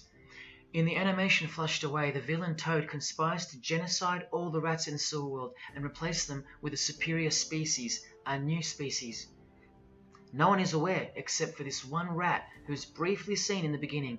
He's a Christian rat, a nut job, carrying around a plaque, as some real-life Christians used to, warning everyone of the impending doom that is upon them. What's the twist that's hidden in plain sight for no one to see? Well, the villain Toad, planning the New Age, wears the ring of a Freemason. This ring. And he wears it exactly on the finger that a Master Mason should. It is worn on the third finger of the right hand. There is one who predicted it all, and they know that. That's why he's been so thoroughly discredited, or so it seems. Yes, the nutjob Christian was right all along. Remember one last thing before I close. From Masonic New Age author Christopher Hyatt, who spoke of the well-planned for and long-awaited invocation of the Prime Minister of the world, when he wrote in his book, "A massive truth that I wish with all my being that you would grasp.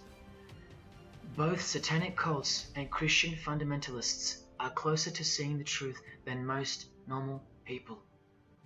The world has always been at war, a spiritual war from the beginning. And if you don't know it, then you're losing the battle. The Gospel tells us so accurately that the enemy we wrestle against is not made of flesh and blood, but it is made of spiritual forces of evil in heavenly realms. That's where the real war is being waged, in the spirit. And now that we know what secret societies are and what they've tapped into, we can rest assured that that statement from the Gospels is true. That's why the common denominator between all of the secret societies is the anti-Christian sentiment. You need to ask yourself why. Why the negative obsession with Christianity? It's not as if Christians run the game. Freemasons have banned Bibles from schools. They teach evolution as a fact. Pornography is thriving. There are no Christian protesters left. Homosexuality is rampant and protected, and Christianity is buckled. Which church preaches against Freemasonry? Which church is telling you about Satan and his hidden church, which has permeated every vein of society? So why do they hate Jesus if they're at the top of their game? Because Jesus Christ is real, that's why. And he left us prophecy that they can't escape. See, the more they win, the more they fall into the hands of the prophecies of Jesus and his Gospels. What a blessing for you, those who would grasp this as truth. What good news for you, and what a terrifying conundrum for them. If you've come this far, and you still don't care, or still unwilling to trust, then you deserve what's coming, as a law of nature. because you've been warned of all of it. The one world government clearly on its way. Cashless society, inevitable. The mark that each person will receive, without which you won't be able to buy or sell or participate in this world. And the manifestation of the name, the number of the name of the one who will implement this system. 666. All of it is coming to pass. Inescapable we are from him. Everything and everyone will fall back into his hands, where he will finally separate the goats from the sheep.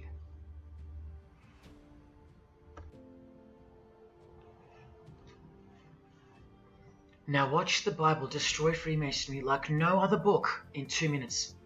Regarding their lodges and obelisks, their heart is faithless. Now they must bear their guilt. The Lord will break down their altars and destroy their sacred obelisks. And speaking of the bloodline that gave birth to Jesus, God says, "You shall not set up for yourselves a sacred pillar, which the Lord God hates." See what you're up against, Freemasonry?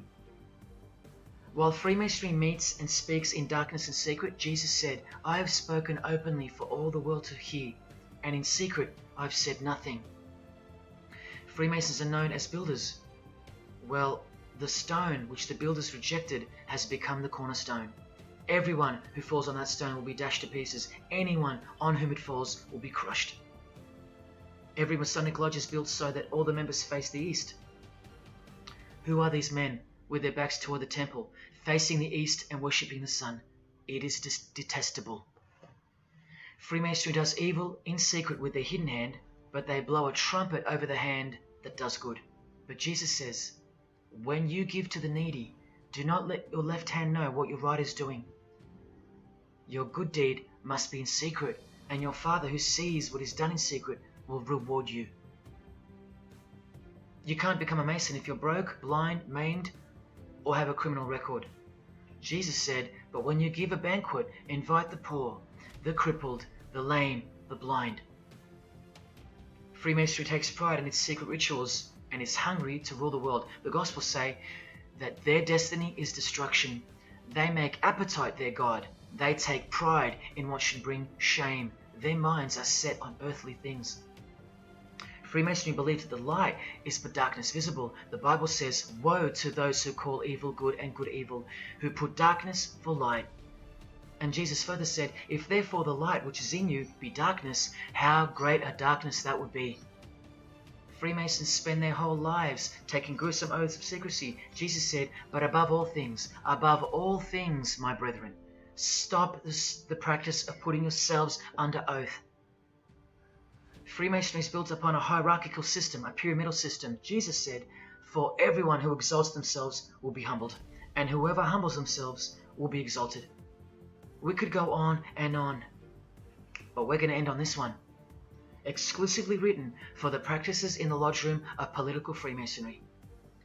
A troublemaker and a villain, who goes about with a corrupt mouth, who winks with his eye, signals with his feet, and teaches with his fingers, who plots evil with deceit in his heart. He always stirs up conflict. Therefore, the disaster will overtake him. He will suddenly be destroyed. That is Freemasonry through and through. And apart from the man in the mirror, prior to your baptism of the Holy Spirit, Freemasonry is the villain. They do go about with a corrupt mouth as they are sworn to secrecy. They do proverbially wink with the eye, making the one eye. They most certainly signal with their feet and teach with their hands and fingers. In the lodge, I can vouch. And they do plot evil, stir up conflict, in order to further their goal of the New Age and the New World Order, the greatest conflict being up ahead. But thank God Almighty above, the verse also tells us that disaster will overtake them, and they will be destroyed. One frightful and glorious day, you can count on that. Because the only thing you can count on in this world, more than death, more than taxes, is the Son of God.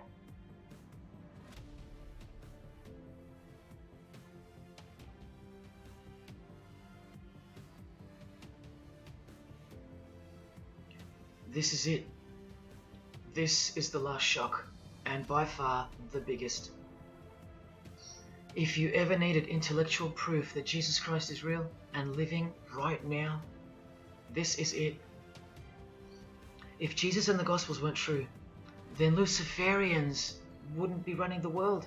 Atheists would, or some other version of modern man. Anyone, but not Satanists, not the passionate enemies of Jesus. If Jesus wasn't real, then so-called Satanists would be scattered here and there over the world in little local covens by silly teenagers rebelling against society and living in their own la-la land with their own little make-believe devils, being make-believe rebels. But no, people who believe that Lucifer is God run the world from top to bottom. They are dedicated to the core. They're highly sophisticated. They make the movies, they star in the movies. They write the songs, they sing and dance. They are worshipped as idols. They set trends, they live large, and they practice witchcraft, complete with sex magic and blood sacrifices. Why? Why do they do that? Why would they bother? Because witchcraft is real and has been since before civilization began, hidden from the vile multitude who have been stupefied by propaganda to the point that they don't believe in anything anymore. And who waged a war on witchcraft on your behalf? God did, the God of the Bible. If Jesus wasn't real, Luciferians wouldn't be building their paradise on earth. Atheists would. If Jesus wasn't real, Luciferians wouldn't be passionately hating him to the point of keeping their existence hidden under penalties of torture and death. Lo and behold, in the 21st century. Yes, if Jesus was a myth, Luciferians wouldn't be working overtime to inadvertently fulfill every prophecy that Jesus gave us. Can anybody read me? What part of Jesus foretold a worldwide cashless system, a worldwide government, and a worldwide religion do you not get? If Jesus wasn't real, why do former Satanists freely admit that only the true Christians are immune to witchcraft? They have no power over the disciples of Jesus. How is that possible? And what about this one that's been going around? If the Gospels were written by the Catholic Church in order to control people, then why didn't they include a Pope in the Scriptures? There's no Pope here. Why didn't they include instructions to obey the priests? There's no priests in the New Testament, except for God himself and all his disciples. We're all priests. If the Gospels were an invention of the Catholic Church, why does Jesus say to call no man Father except your Father in heaven? Yet every priest holds the title of Father. If the Gospels were an invention of the Catholic Church to control people, why were only priests allowed to own a Bible and not the common people? Why did they burn William Tyndale at the stake, a Christian scholar who translated the Bible into English? Are you with me? Please help me understand how you don't believe in Jesus when even your enemies, the high-ranking Freemasons, think that you're stupid for not believing in Satan. There was the first shock, which was the fact that an international secret society exists at all, and that all people in power, prominence, celebrities, they're members of it. That was the first shock. The second shock was the oaths they take and the rituals they perform. Decapitated heads, brains exposed to the sun, drinking wine from human beings' skulls, all done by the people you respect the most. Pretty shocking if you have any brains left in your skull and heart left in your ribcage. The third shock was the reason they took the oaths and performed the rituals, and that reason is that the secret society they all belong to is in fact Satanism. The fourth shock was the details of witchcraft and the details of the new satanic age, the Saturnian kingdom, where billions are planned for death to pave the way for a spiritual and technological utopia. But do you know what the biggest shock of all is? The shock that surpasses all of them combined. It's Jesus. Jesus is the shock. He's the shockwave, the reality and truth of him. Because that changes everything. He changes everything. The greatest news you could never think up, that God left his abode to come here, a form of hell, manifest on earth, to be ridiculed and executed, to save our sorry asses by taking a bullet for us. Don't worry, his second coming won't be so sacrificial. Better start fearing like you fear a cop and like you fear a judge. Oh, I know you tremble in front of them. But you don't fear God? Oh, how we love the darkness and sin. You, possibly you, loved gossip. You loved sex and porn. You loved sodomy. You couldn't stop lying. You couldn't stop cussing. You loved your idols, singers, actors, sports people, sports teams. Putting people who fart, smell, and eventually die on a pedestal. You just couldn't cut yourself off from the ways of the world. Purity? Who wants to be pure? I have to be pure? I have to live holy? Stop sinning? That's so boring. What kind of God is this? To hell with that God. Well, do you like filth in your home? Do you? Do you like filth on your carpet, on your clothes, on your face? Do you invite filthy guests over and give them a share in all your belongings and all your power? Do you give them the keys to your house and car? No, you don't. But the Creator, who has the greatest house of all, he should. We can barely earn $1,000 a week, and we don't give that away to anyone. But now God should share his wealth with you, the unclean, the unrepentant. Is it too much to ask your filthy guests to clean up before they enter? To watch their mouths, to control their willy? Is that too much to ask? Oh, but if God was real, what about all the children that die? What about them? What are you doing about them? Are you still stuck on which phone you're going to upgrade to or what's for dinner? Why don't you leave your abode, your luxuries, and your loved ones and risk it all to go save some children yourself? Oh, but what about all those who've never heard of Jesus? Let me ask you, what's your excuse? I know they have one, but what's yours? You've heard of him. Every morning you wake up and look at the calendar is a testament to his name, because it's 2021 in Australia, it's 2021 in Brazil, it's 2021 in China, it's 2021 in every single country in the world. So let me ask you, 2021 years since what? Like I said, just waking up in the morning and knowing what day it is a testament to him. But if God was real, why wouldn't he just show himself? Show himself to who? To you? You can't even get on your knees and repent. You can't even hate sin and scream out to him. So why would he? How do I get the girl if I don't ask her out? And if I do, maybe she rejects me the first time and the second. How bad do I want her? How hard will I try? Most haven't even knocked on his door. Well, I did. I just kept knocking and knocking, and then I started banging and banging. I refused to leave his porch. I lay there like a hungry puppy. But even when he answered the door, I did the runner, because he was too big for me, and I loved sin a little too much. Yet he still left the light on for me. But here's the craziest part about people who ask me why he doesn't just show himself the way they'd like him to. Their hearts have been so hardened that even if he did appear to them, in 2 weeks they would go back to being their old self, and he knows that. That's why. They might even forget it ever happened. Oh, that was just a crazy day. That was probably all in my head. Oh, how we love to make excuses. But if God was real, what about all the other gods? What other gods? Did Buddha perform a miracle for you? Did he affect a plethora of witnesses? Were his followers stoned to death, sawn in half, eaten alive? Did historians of his era leave any trace of him? Did he prophesy all the kingdoms that would appear on earth, and in what order? Did he foretell of worldwide floods, of enemies that would despise his followers, use his name as a cuss word, and eventually attempt to set up a world kingdom? Did his appearance change the calendar from one end of the world to the other, and predict that his appearance would in fact change the calendar? What did the Prophet Muhammad do for you? Apart from stealing Jesus from billions of people and corrupting the Gospels, did he dedicate his entire life to sinlessness? Did he remain celibate so that his blood could make a difference in the hidden realm? By the science of sacrifice, which is practiced in secret every day. in order to shield your very soul? No, he didn't.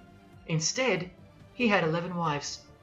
One of them was 9 years old, and he lived like a king, while the real king lived like a slave, and died like one too, and washed the feet of his disciples, while demons trembled at his name and presence, and still do. And let's not even bother with the other pagan gods, Osiris, Odin, Vishnu, all inventions of fertility cults that worship the sun, sex, genitals, death, destruction, agricultural religions. Did anyone else apart from Jesus Christ ever say the words, "I am the truth"? Have those words even ever come out of someone's mouth? I've heard of, "I know the truth," "I have the truth," but "I am the truth"? That doesn't even make sense. Unless truth itself was once upon a time born on earth as a man. Well, of course he's the truth. Where are all the heart-wrenching, knee-buckling testimonies about the indescribable power of this Holy Spirit, which comes in to sweep you off your feet and drown you in its tides, changing you forever? Where are all those testimonies? I'll tell you where they are. In the Christian column. That's where. Oh yeah, you'll get them here and there in every genre, but Christian testimonies simply outclips the rest. Where are all the life-changing, electrifying Hindu testimonies? The Muslim testimonies? A Muslim, Buddhist, or a Jew on the street corner, or from the proverbial rooftops, shouting the truth for all to hear, no matter the cost, because they love us that much, because he loves us that much? Where are they? And Freemason testimonies? Have you even heard of one of those? Satanic testimonies? You ever heard of one of those? A Freemason on his knees, sobbing from joy because of the overwhelming knowledge that Lucifer loves him? No Mason or Satanist has ever done or heard of such a thing. But the biggest cult in size is the cult of society. Where do you think the word culture comes from? And the TV, the doctors, the idols, the PhDs, the scientists, they are the priests of the cult of society. You atheists think you don't live in a religious world of your own, filled with daily rituals and daily worship? Even your beliefs require faith in what your priests teach you. Evolution, no proof. Age of the earth, no proof. Distance of the sun, all faith-based on what you are told by strangers. You can see the rings of Saturn with your telescopes, but you can't see the buggy on the moon that was left behind in 1969, yet you still believe, because you have faith. Don't you worry, no matter who you are, you live in a religious world, because life is religion. And if you're still in the "I'm not religious" category, think again. You all worship something or someone, and your religion is futile. But for you, for the one, whoever you are, remember the advantage that evil has over good. A little good doesn't destroy evil, but a little bit of evil destroys all good. See this glass of water? One single drop of poison is enough to render the whole lot useless or deadly. That means that 99% of the goodness and purity of that water amounts to nothing, all because of one single drop. The whole glass is evil. And so it is with the human soul. You better believe it. Does anyone go out with a stain on their face or on their shirt? You think the soul can't be stained? Think about it. Just one lie makes you a liar. So you can't go where life is, stained with death? Now, in case someone thinks I'm playing the high and mighty role, I tell you this. I used to be a liar. I used to be a pervert. I used to be a drunkard. I used to smoke all kinds of poison. I used to have angry outbursts, use a filthy mouth, indulge in filthy humor. I used to. Past tense. But no more. He finally summoned me. He called my name for the last time. He took my dog, then my music. He took my band, broke it all, and broke me, flooded me clean. He sent for me. He woke me up from a deep sleep. on a high-speed midnight highway with a whisper, an actual whisper in my ear, and only meters between me and a concrete wall with my name on it, because he knew I had it in me. I had it in me to lay it all down, risk everything, so I can take a stand for him, for the Gospels, and for you. Well, this is me taking a stand. Brothers and sisters, I did all this for just one person, and I'll be hated and mocked and worse maybe, so that that one, whoever you may be, will wage war on sin and believe. Don't let even one drop in. No matter what the distractions this evil world may place in your path, in order to bury itself and its poison in your heart, where it will take root and overpower the 99% goodness in you. Just like only a few find success in this world, even fewer will find the kingdom. It's far more difficult than winning X Factor, or making $1 billion, or reaching a 33rd degree of a secret society. It's as difficult as loving your greatest enemy. And that's just about impossible.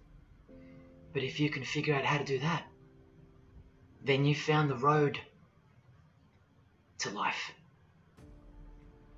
And I hope to see you soon. God love. Jesus wins.